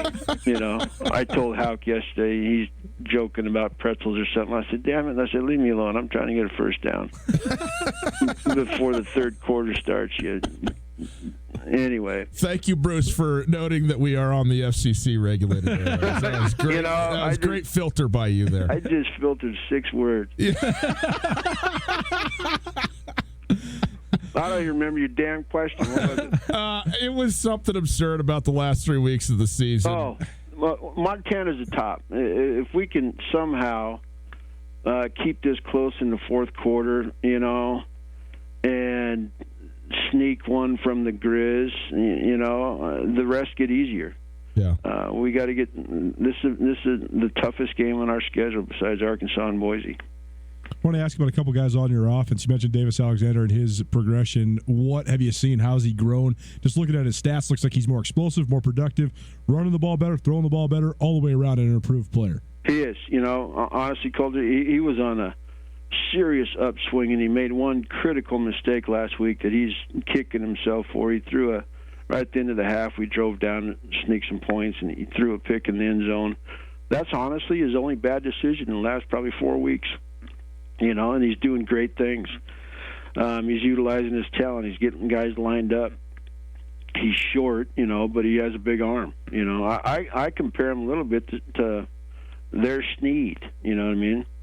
He's more of he's not as Gumby-ish as Snead. He's more of a Captain America compared to a Spider-Man Snead. But he's fearless. He can run. If you get everything bottled up and you don't contain him, he's going to get the first down for us. He's plugged into what I want. We're trying to stay in front of the chains and keep the mighty Grizz or the opposing offense off the field. And he's doing a nice job of that. Last question for you then. The mighty Grizz. You guys have gotten up for this game during your tenure every time, and you guys have beat them in Portland, you beat them in Missoula. Now they're back in Portland at a new venue, place Bobby Hauck's never been, the staff has never been to. What sort of energy, what sort of effort, what sort of enthusiasm do you hope your team brings to the matchup on Saturday? Oh, Coach, I haven't worried about that this year. I've got sophomore captains. I mean, I got some leaders in that locker room that, there was a cloud, for instance, after that Sunday night meeting. After Northern Arizona, and they stood up and they said, because I had some issues. I said, make sure Northern Arizona doesn't meet you twice, and told them a bunch of coaching stuff, and they stood up and said, Coach, they said, Barney, don't worry, we got this. There'll be no drop off. So this is a big game, and so is next week, and everyone has been. It is the Grizz, but I try to keep them naive, guys. I don't tell them all the stuff, I don't tell them that I brought Brody there, my oldest, when the Stitt was in the show, and I remember getting in the car. Coulter, I think I told you this. We got in the car afterwards and we're leaving. We went on an unofficial visit, and I said, hey, Brody, what do you think? Because shoot, both my kids want to go to Montana. How the hell does that happen? I mean, how does that happen, Barney? That's BS. What kind of recruiter am I? But we get in the car, and I said, what'd you think? We did the campus tour, and he goes, Dad, you should never beat them. I'm sorry. I said, you know what? Kiss my you little punk. But, they have a lot there, but I don't tell my guys that. I give them peanut butter and jelly sandwiches, and I say, hey, look at this. All you want, nutrition bar, PB&J. They're doing double backflips because I don't show them. I don't let them leave the fiefdom. Bruce, we always appreciate your time, man. Best of luck on Saturday. Looking forward to the game. And congratulations. Your team has been really actually very good this year. We've enjoyed watching them thus far. We'll certainly enjoy it on Saturday and always enjoy catching up with you, all right? No, I do. I thank you, and I think you'll enjoy I got a good team. I'll say that again. But hey, how many state troopers is Bobby going to have? I forgot to ask him. I don't know, 20, 23, is that right? Yeah, for sure. Is that what he travels with? Do they guard him like in the hotel when he's snoozing, or how's that work? I mean, it's because he's a track guy. He never played college football. Doesn't he need some? He doesn't need protection. He's working out all the time. Right. But he's also a 400 runner. He's not necessarily a football guy. Right. Right. He's a track guy, right? He was. How can he be a team guy then? That's not a team sport. Don't tell the track people that, Barney. I won't bleep it out. I want his team to hear that. You know, I want those players to start looking at him. Is Barney right about this guy? There you go. Come infiltrate the Montana airwaves and introduce doubt. All right, one more. Okay. I texted him yesterday because my kids. Are we over? I got to cut this off. Go ahead. Let her rip, Barney. What do we care? It's your show. On our scouting report, yesterday is scouting report day, and we make our players, I call them book reports, but they have to report on the opponent's players. They have to watch film and see how they are, yada, yada. And then they pick the dudes, or key players of the game, if you're being professional. And so we don't know what they're coming up with. Then they turn on, they got Robbie on there. Robbie Houck is one of the dudes. So I take a picture of it and send it to, the mighty Houck, and he writes back. He says, "Yeah," he said, because I said this is better than a Big Sky, all conference. I said he just made Portland State dude board. So he writes back, says, "Yeah, but we let him get off the bus last because he's so small." And I said, "You know what? That's what the guy said. His only issue is his only negative is he looks like his dad." I got him. I pushed the button. He said, "I'm a tough son of a bitch." I said, "Settle down, love. I got you again." Big old button Houck. Barney, have a great rest of the afternoon, man. A great week. We'll see you on Saturday. Okay? All right. Travel safe. Bruce Barnum, head coach of the Portland State Vikings, the best. Boys and girls, we archive this for moments like that. Tutel Nuanez podcast. Go listen to it. Chris Chidovitsky, the head coach of the now officially regular season champion Montana women's soccer team. He's the subject of our ESPN Roundtable right after this.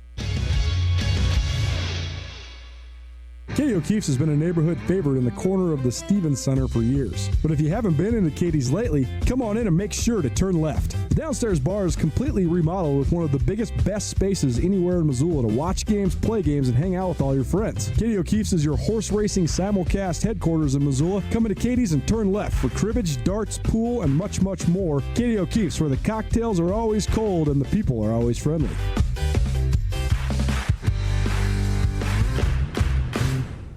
We've combined quality ingredients with home-style recipes to create the Montana Club's fall comfort food menu. Savor our tender boneless beef short rib or caramelized brandy apple pork shank. Dig into our classic savory chicken pot pie or fall for our zesty skillet lasagna. Top things off with our creamy pumpkin skillet a la mode. Scratch-made comfort food that's as real as it gets. Served 11:30 to close at the Montana Club on Brooks and North Reserve, Missoula. Have you been hurt or disabled? Are you missing time from work and not sure what to do? I'm attorney Chris Helmer, and Clark Fork Law Offices in Missoula is here to help. Our team specializes in worker compensation, personal injury, and Social Security disability. We fight for the benefits you deserve. Call Clark Fork Law at 728-0168 for a free consultation or visit clarkforklaw.com. Again, 728-0168. The Polaris Factory Authorized Clearance is here. The world's best-selling off-road lineup is priced to move with financing as low as 3.99% and rebates up to $3,500. Live life wide open in a high-performance RZR. Tackle anything from mountains to mud holes on a legendary Sportsman ATV. Get more done with a hard-working Ranger or take on any task or trail in a versatile Polaris General. The best deals of the year are happening now. See Polaris.com or your Polaris dealer for rebates up to $3,500 and financing as low as 3.99% APR for 36 months during the Polaris Factory Authorized Clearance. Kurtz Polaris at 2904 West Broadway in Missoula and Highway 83 in Sealy. Kurtz Polaris is now showcasing all of the new 2020 Polaris off-road vehicles to be the first to get a great deal on brand new state-of-the-art Polaris vehicles at Kurtz Polaris. Online at kurtzpolaris.com. Rebates valid in U.S. through 10/31/19 on new 2015 through 2019 vehicles. Financing offer valid on 2015s through 2020s, subject to credit approval. Offers vary by model. See dealer for details. Always wear a helmet. Never drink and ride. Hi, this is Michael Legg, Artistic Director at Montana Repertory Theater. Next at the Rep is Love That Dog, a play for young audiences. Jack's teacher won't stop giving the class poetry assignments, but Jack hates poetry. Every time he tries to write a poem, his brain feels empty. But an assignment to write about Jack's dog changes everything. Love That Dog is suitable for all ages and runs November 1st and 2nd. Get your tickets at montanarep.com. ESPN Missoula Sports Center. Good afternoon, Ryan Tutel, ESPN Sports Center. Here's some news for you. For the first time since 2014, the Montana volleyball team walked into Bozeman and came away with a win. Playing a Montana State team tied for third in the Big Sky Conference, the Grizzlies were dominant, earning a 3-1 win Tuesday night. The Grizzlies have now won back-to-back matches for the first time this season. They are 2-0 to begin the second half of Big Sky Conference play. The Lady Grizz needed a Taylor Goligoski three-pointer with 40 seconds remaining in regulation to force overtime before holding on for a 74-70 win over Carroll College in overtime Tuesday night. In the final exhibition game of the season for Montana, the Saints were ripped off to an 11-0 run and closed the first quarter up 22-14. Goligoski's shot gave her 10 points, while Mackenzie Johnston also helped rally by scoring 19 points and dishing out 8 assists. Montana will open the regular season against MSU Northern Tuesday, November 5th. That's at 11:30 a.m. in the third annual Lady Grizz School Day game. And finally, Game 7 tonight as the Washington Nationals get a 7-2 win in Game 6 yesterday over Houston, a wild night that included the ejection of Nats manager Dave Martinez for arguing a controversial interference call in the 7th inning. Steven Strasburg was superb for the Nats last night. He allowed 2 runs in the first inning, but then went 8 1/3, did not allow another run after that. Game 7 tonight, Zach Greinke for the Stros, Max Scherzer for the Nats. First pitch 6:08 right here on ESPN Radio.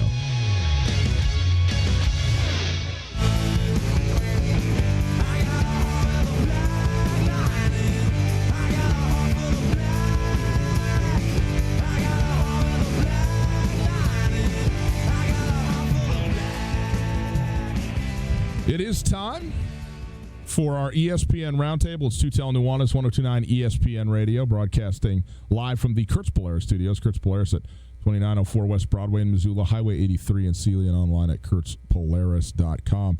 The ESPN Roundtable is presented by Paradise Falls, and the subject this week, Chris Chidovitsky. He is the head coach of the women's soccer team at the University of Montana in his second year.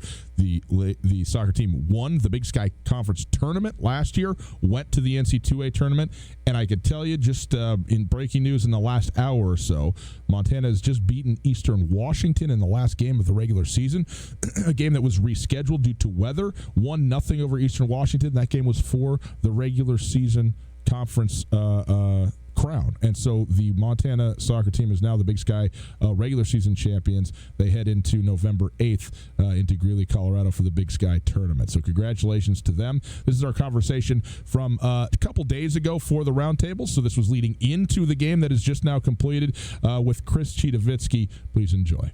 Well, happy to be joined in this week's ESPN Roundtable, or rather to join, since we are in the man's office, the head coach of the women's soccer team at the University of Montana, Chris Chidovitsky. Chris, thanks so much for having us. How are you?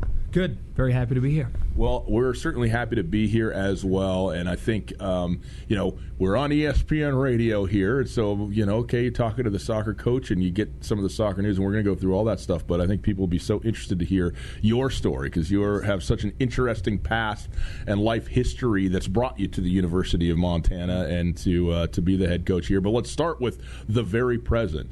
When this airs, which will be Wednesday, you will be playing in what is a de facto Big Sky regular season championship game against Eastern Washington, a game that was postponed because of snow in September, oddly enough, to now in November, and you're playing for the top spot. What's this like? It's kind of a weird thing to be playing in a game that's has such major ramifications with it.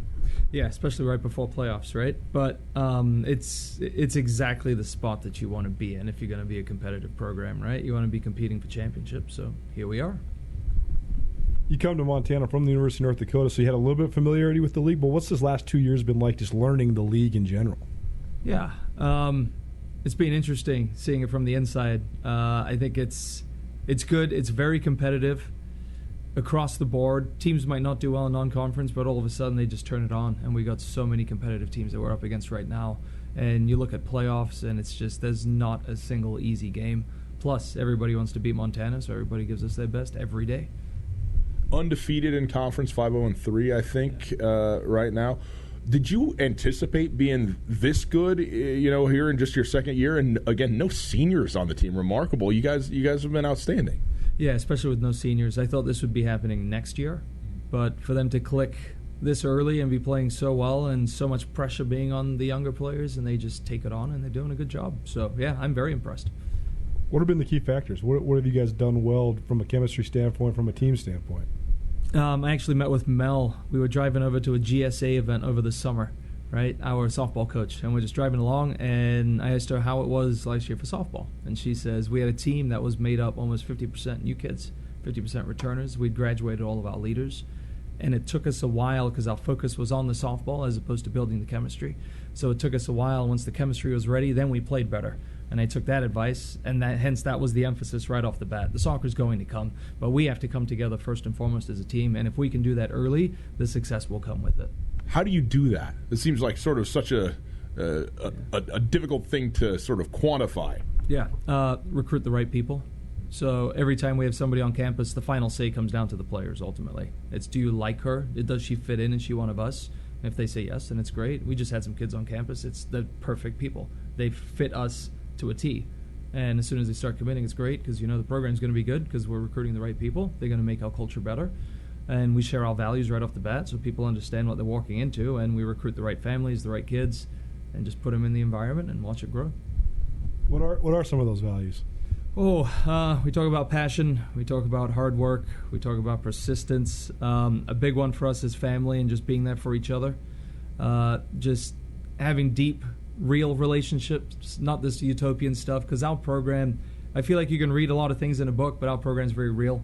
It's very honest, and it's when things aren't going well, how do you respond in that moment? And those are the things that we try to teach and talk about all the time. Like we had a little snafu on the field against Northern Colorado over the weekend, 2 players having to go at each other. So we have to have that meeting today. Rather than ignoring it, we just got to talk about, all right, it's the first time somebody scored on us in a long time, and it led to pressure, and you guys had a moment in the heat of a moment, right? And it's how are we supposed to deal with that as people, as opposed to just saying, oh, it'll be fine and sweeping it under the rug, because that creates the cracks in the background that destroy the culture ultimately. So we'll address it. It's so interesting because I don't know if I've ever heard a coach say the players are the ones, the current players are the ones who are going to have, whether it's final say or major influence. I think a lot of coaches just go, yeah, you're good, you're going to be here, and we'll figure the rest out. Yeah. How did you come to that conclusion to say, hey, this is the way I want to do it, is run the recruits through the team? Yeah.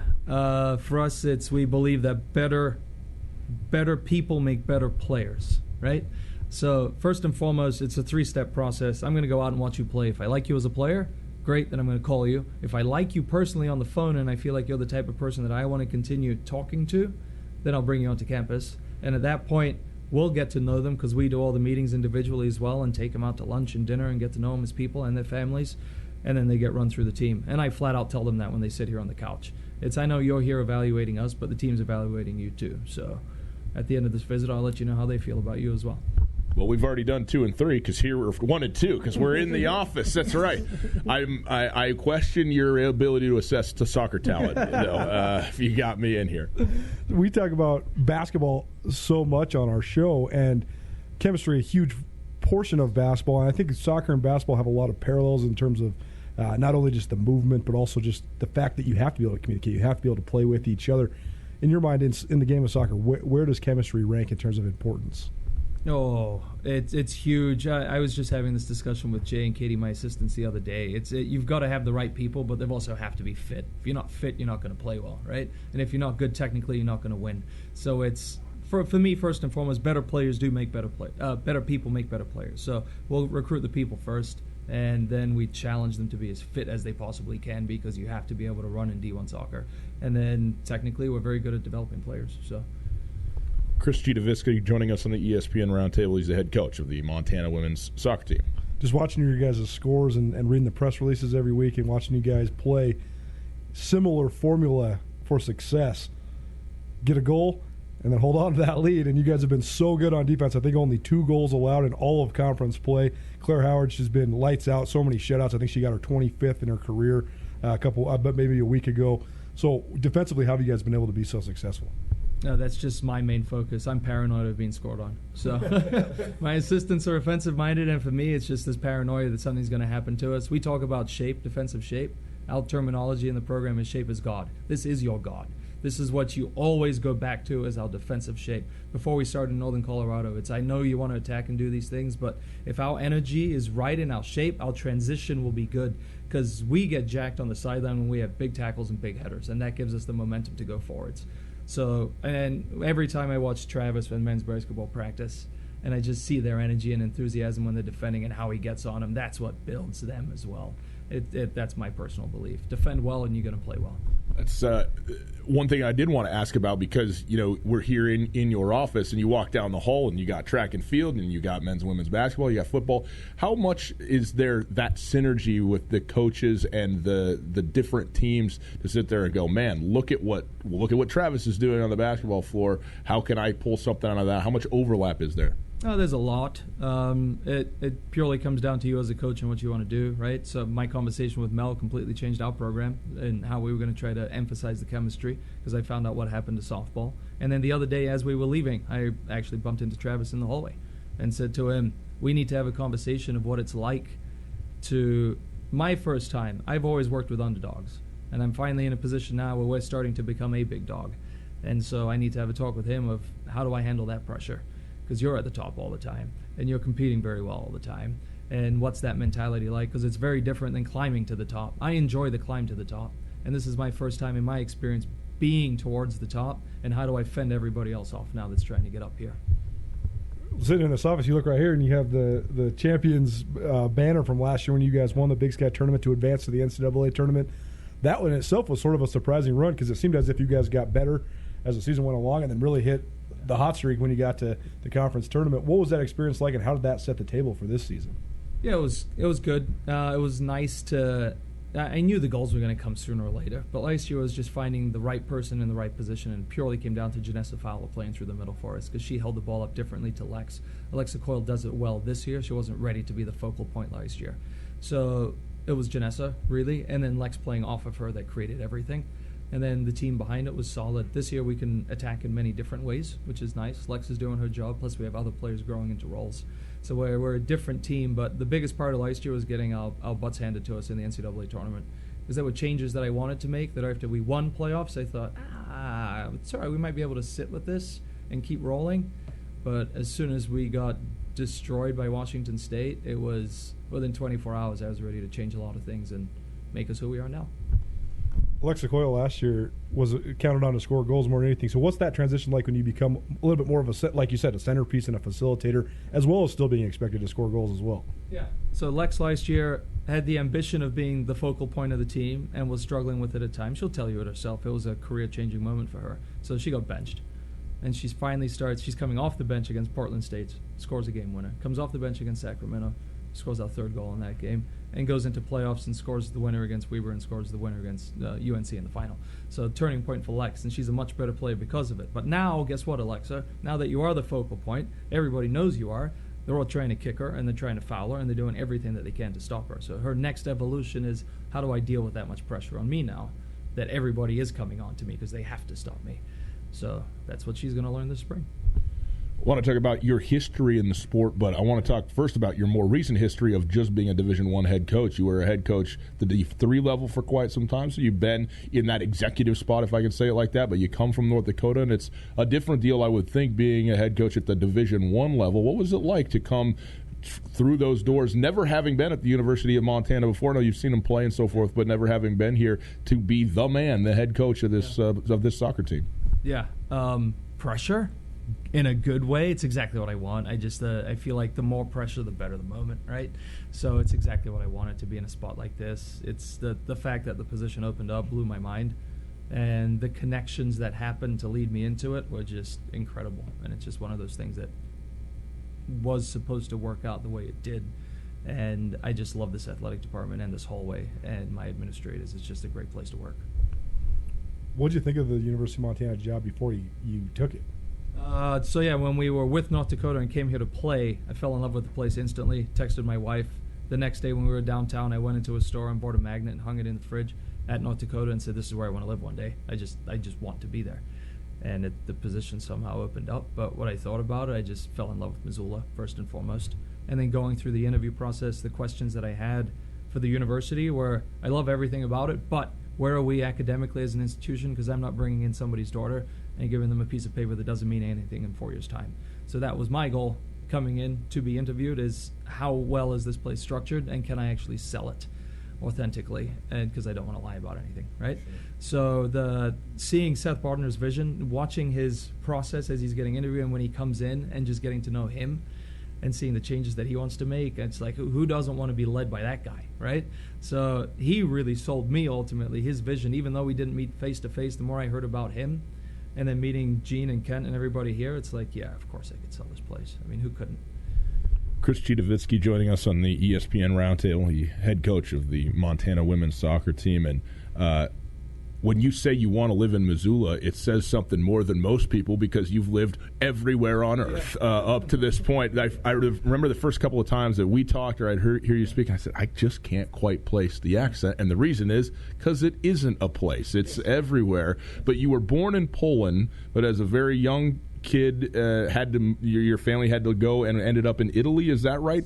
Tell us about the early years of your life in Eastern and then Central Europe. Absolutely. So I was born in Poland in the early 80s, when it was a country that was run by a socialist and communist government at the time, right? So my mother is this university student, and my father is a soldier for the military. And we have, at one point, all the people of Poland are trying to overthrow the government because they just don't want to be run that way anymore. And so the military comes in, and they just take over with martial law. So there's curfews on the street, and there's food rationing, there's diaper rationing, there's everything you can ever imagine. They're just trying to completely suppress the people. And my dad is a military guy, and my mother's a protester. So you've got this beautiful thing going on there, right? And they say, after 2 years after my birth, they're like, we're getting out of here. So we escaped Poland, and we lived in a refugee camp in Italy for a year. And then after that, my dad's sister escapes Poland as well, and she says, I'm going to go to this beautiful place called South Africa. We were like, okay, cool, South Africa, 80s, it should be safe, right? Not even thinking about racial tensions and whatnot. So you end up in this racially torn South Africa in the mid-80s. And so at that time, where my dad starts working with IBM, so life in terms of, are we comfortable, becomes relatively comfortable. But the racial tensions aren't very good, so we decide to leave. And the plan was to go to Canada, because we ended up at the Canadian consulate over lunch hour. And I said, sure, we'll do the paperwork, but you got to come back in an hour. And so then we went next door to the Australian consulate, and they said, we'll do your paperwork now. And that's how we end up in Australia, just on a whim. So how old were you when you got to Australia ultimately? 10 years old, 9 years old, yeah. Now, I know that I'm asking you a history that at this point that you probably don't have an actual recollection of, but leaving Poland when it's a social communist country is that you don't just get in the car and drive off, right? So how was your family, your parents, able to get to Italy and into a refugee camp? Yeah, my mother and grandmother took me on a vacation to Italy, and my dad joined us a few weeks later. The rule at the time was if you were going to leave, you had to leave something behind, so you would come back. So that's why my dad stayed behind, and he ended up escaping as well. But yeah, I was wanted for mandatory military service until the age of 26 by Poland. So every time I went back, it was just for a couple weeks, because if I showed up in the system that I came in with my Polish passport, I could be thrown in jail for skipping it. Remarkable. Do you have any recollection of those early years and the strife that was going on in Poland, or where does your memory first begin? South Africa. Yeah, a couple things that I think are in Italy, but I don't know. Yeah. Well, South Africa is a place that I know and love well, and I know that you were still young, like you said, maybe 9 or 10 when you left there. But what do you remember about being in South Africa, just outside of Johannesburg? Oh, going to school, learning karate for some reason, right? That's one of my main memories. Those are the things that stand out, right? The karate lessons. Exactly. Karate lesson. And when did you start getting into soccer? Was it in Australia, or was it before that? Yeah, it was with my dad in South Africa. We would just play a lot together. And so this model that everybody has of, I get emails from kids all the time. I've been playing soccer since I was 3. Okay, I started competitively at like the age of 10 and was playing semi-professionally by the age of 16. So it's all right. Yeah. Yeah, you don't have to do it from the cradle in order to be good at it, right? Exactly, yeah. When you went to Australia, how long were you there? And as you alluded to, you started playing semi-professionally. In fact, it actually maybe backfired a little bit when you got to the States and tried to play college soccer as well. But what was your time there like, and why were you able to excel so much in the sport, do you think? I don't know. It's just been in my blood. It's just, I guess I could put it back to my own mindset if I want to do something. Like my entire childhood in Australia is I just remember being in the driveway juggling a ball.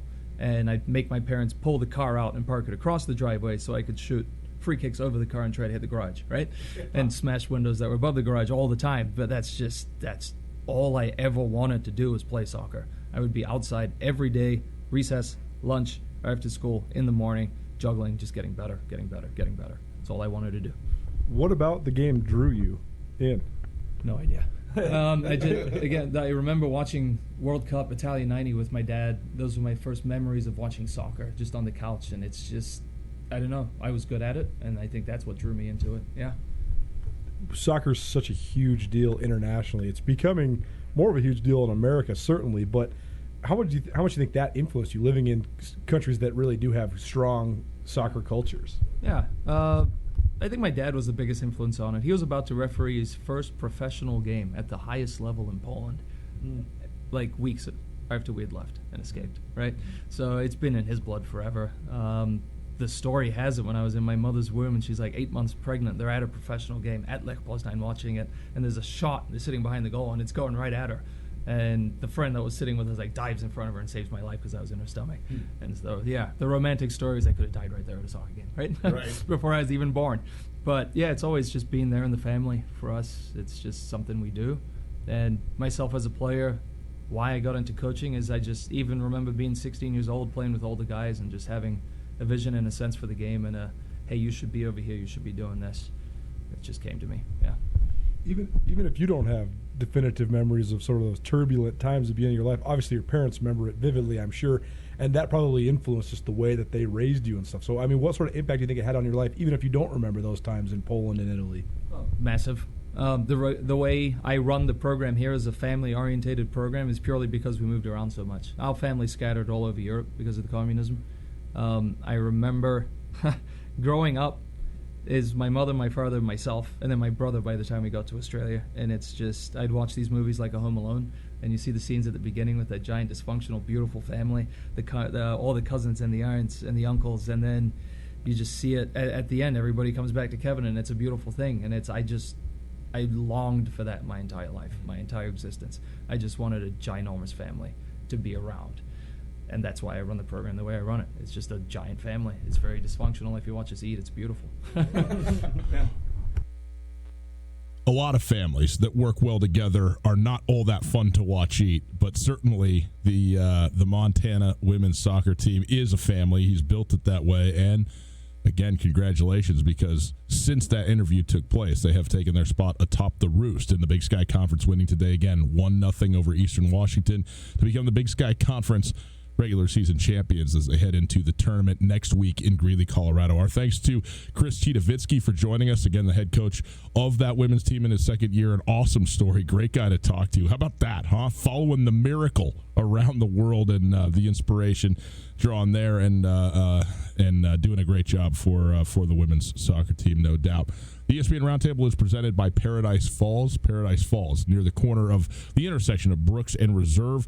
A great place on the south end of town to enjoy an evening. Got a great lounge, great bar area, great restaurant. Bring the family in there. Plenty of televisions, all hooked up to ESPN3. You can watch any game that you would like to. They have 18 rotating beer tap handles, a great late happy hour, a new menu, and an awesome place just in general to enjoy and to visit. It's been around a long time. Maybe you haven't been in a while. If you haven't been in a while or haven't been in at all, go now. Paradise Falls. Paradise Falls is Missoula's coolest hot spot. Game 7, the World Series, coming up right after this.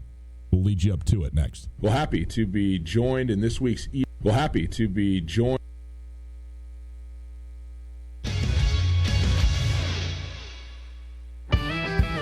Jayco and Rangish Brothers end-of-the-year clearance event is going on now. Our entire lot is on sale, so if you've been waiting for a smoking hot deal on fifth wheels, campers, toy haulers, and motorhomes, there is no better time to buy than now. Save big on a Jayco J-Flight Bunkhouse SLX with payments as low as $99 per month OAC. Or get huge savings on a 2019 Jayco Eagle fifth wheel, starting at only $28,750. Don't miss our final sales event of the year. Only where a handshake means something. Rangish Brothers RV Center.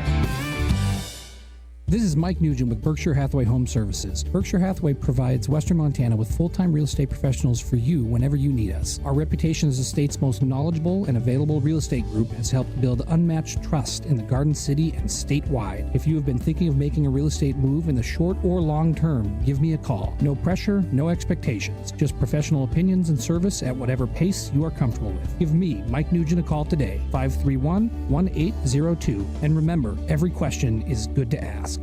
Do you know what's at stake after a car accident? Not only will you have to deal with pushy insurance companies, auto repair shops, endless doctor's appointments, and dozens of unforeseen problems, but also your normal day-to-day life. I'm Coulter here with Catherine from the Advocates Injury Attorneys, and she knows how hard this can be. That's right. And with all of that, it can seem tempting to take the quick settlement that the insurance company is offering. But I can tell you from experience that it is not going to be a fair amount. I see it all the time where someone has settled with the insurance company and months later realizes that they still have pain from the accident, and now they're having to pay those bills out of their pocket. I don't want that to happen to anyone. So what should our listeners do, Catherine? Give us a call and discuss your situation with an attorney. The call is free and we'll gladly talk about your situation with you. If you have a case that we can help with, you will owe us nothing out of pocket. We actually make the insurance company pay for us to help you. There you have it. Call the Advocates at 406-640-4444 or go online, montanaadvocates.com. You deserve the Advocates on your side.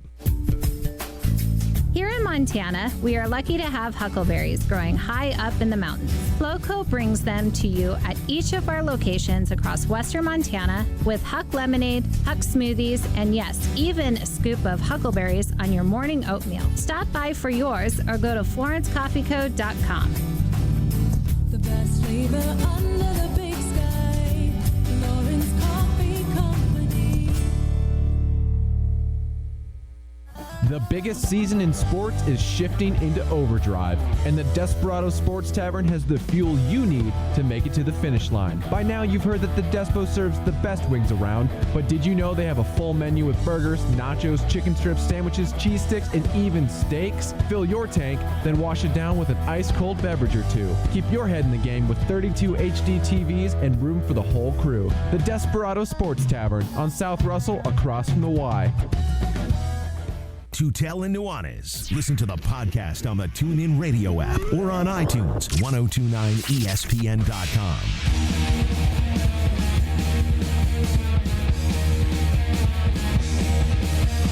If you like to gamble, I'll tell you how you land. You win some, lose some, and do the same. 20 minutes away from first pitch of Game 7. One way or another, be the last MLB game of the year, and well, it simply gets no better than this. It's Tutel and Nuanez, 1029 ESPN Radio, broadcasting live from the Kurtz Polaris studios. Kurtz Polaris at 2904 West Broadway in Missoula, Highway 83 in Sealy. If you missed anything in the show, listen on the podcast. The podcast available on the TuneIn Radio app and on iTunes and on all your favorite podcasting platforms. Go listen to it. It's brought to us by the Wingate by Wyndham Hotel. I want to remind you we'll have the FCS Speculators podcast out as well this evening, so you can check that out as well heading into the weekend. FCS football, Big Sky in particular, at its best there on the FCS Speculators podcast. The World Series coming up last night. What a game. Steven Strasburg goes 8 1/3 innings, gives up 2 runs in that first inning, and when he got back to the dugout was tipped by one of his coaches that he was tipping pitches, inadvertently, of course, to the other team. He started to shake his glove, cover up what he was doing with his hand. I don't know all the intricacies of it, but clearly that was real because he addressed it after the game, said that was a big deal, and then went out there and just dealt for 7 1/3 shutout innings in Game 6 of the World Series, and obviously a survival game for the Nationals, and it delivers to us the greatest thing that we could possibly get, which is a Game 7. Here's Anthony Rendon, who had that huge, massive 2-run home run in the 7th inning to take it from a 3-2 lead to a 5-2 lead after all the controversy, which we'll talk about in a moment. Here's him talking about his starting pitcher from last night, Steven Strasburg. Oh, man, super impressed by him, but not shocked, to say the least. I've been watching him for a long time now, and he's had plenty of games like that. I think it's just been heightened since he's doing it in the postseason now, especially in the run that we're on. For everyone else to appreciate what he has in the tank and what he has accomplished, I think now everyone's maybe noticing what he can do.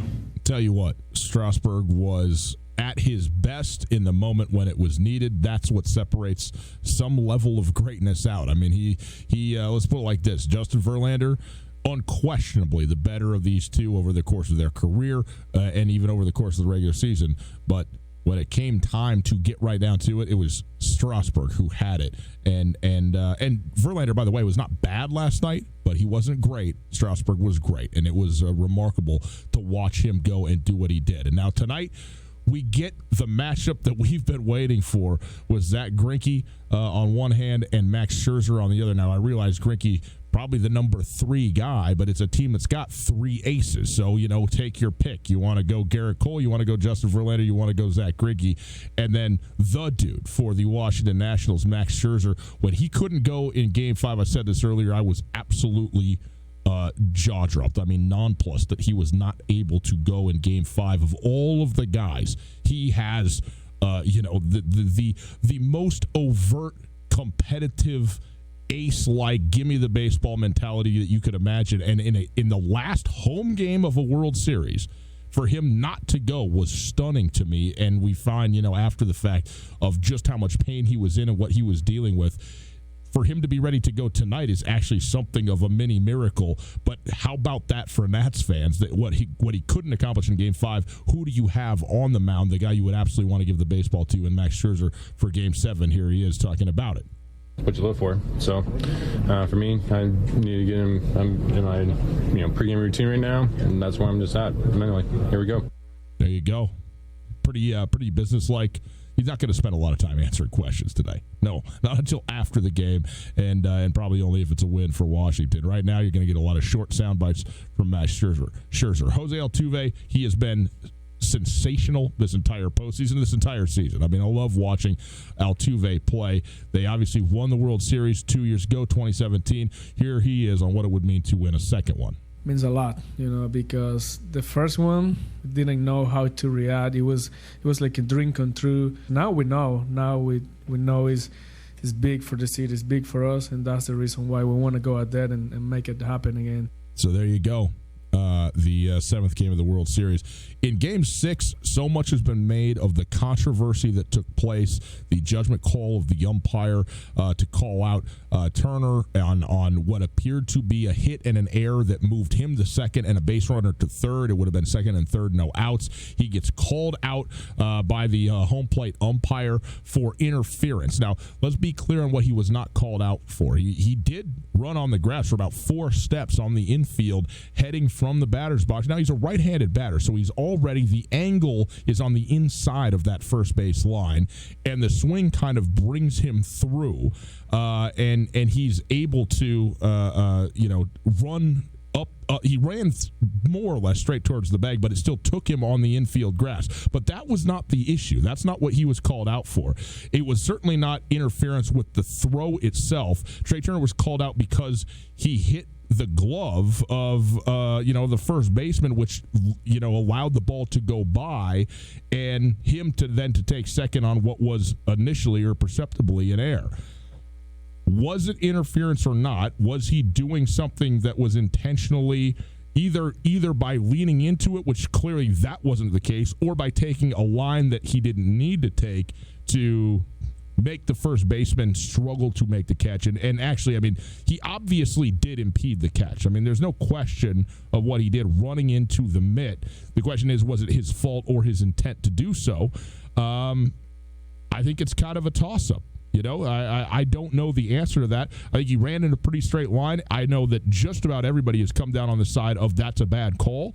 I come down on the side of it is a judgment call. He took the glove out of the first baseman's hand, and it's kind of a 50-50 one. And people talk about, do you want to call that in that spot, especially with how much it could have possibly meant when you talk about 2 base runners, first and third, no out? Maybe not. But also, guess what it did?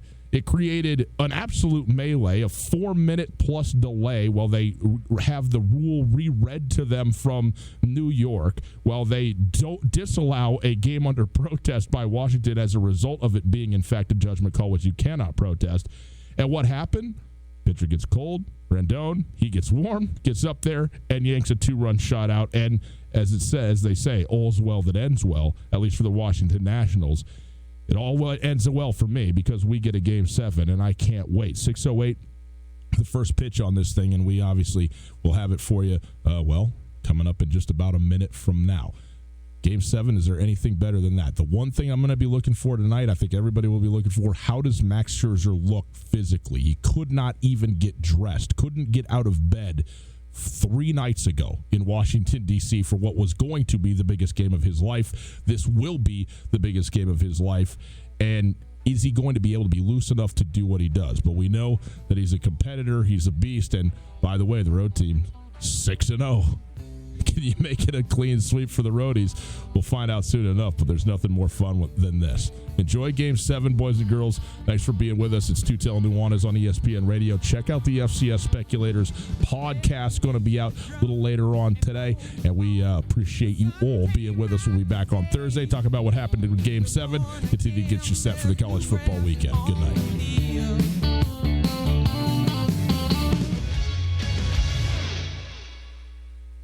Alpine Touch has been part of the fabric of Montana for more than 60 years. Decades ago, Russell Street started selling his touch of magic in whitefish. Years later, Alpine Touch's all-purpose seasoning remains a favorite. It's tailgating season, and there's no better way to spice up your grill before a Grizz game than with Alpine Touch. Go to alpinetouch.com now and use the checkout code ESPN10 for a 10% discount on your order. Alpine Touch is here to keep your mouth watering all football season. Alpine Touch, Montana's special spice.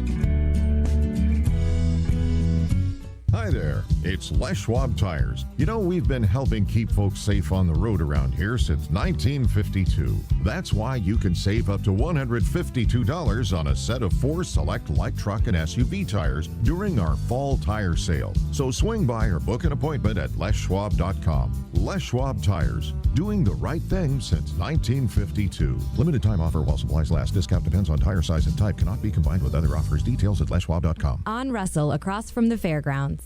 In Western Montana, we know shopping local matters. And you may think you'd pay more for the quality and customer service that comes with it, but not at Selway Armory. Selway Armory is locally owned with knowledgeable specialists that can answer your questions. In addition to the expertise, though, Selway Armory also has a bigger selection and lower prices than the box store. When you're in the market for firearms and accessories, save money with the experts at Selway Armory. Selway Armory, 2825 Stockyard Road, Unit E6, and online at selwayarmory.com.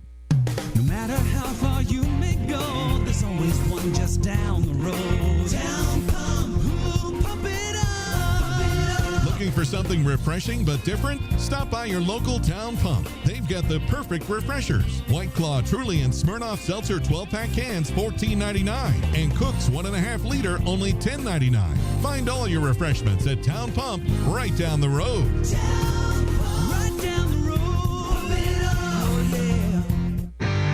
When your football team scores, sometimes you want to celebrate with a shot. Other times, your team might be getting whipped. You need a beer. At Katie O'Keefe's, you don't have to choose. Every Monday and Thursday from 6 to 10 p.m., come watch the NFL and enjoy a premium shot and a beer for just $6. That's right, a shot and a beer for $6. Located in the Stevens Center, Katie O'Keefe's is also offering $2 pounder cans of Rainier, PBR, and Busch Light. Monday and Thursday night football at Katie O'Keefe's, where the drinks are always cold and the people are always friendly.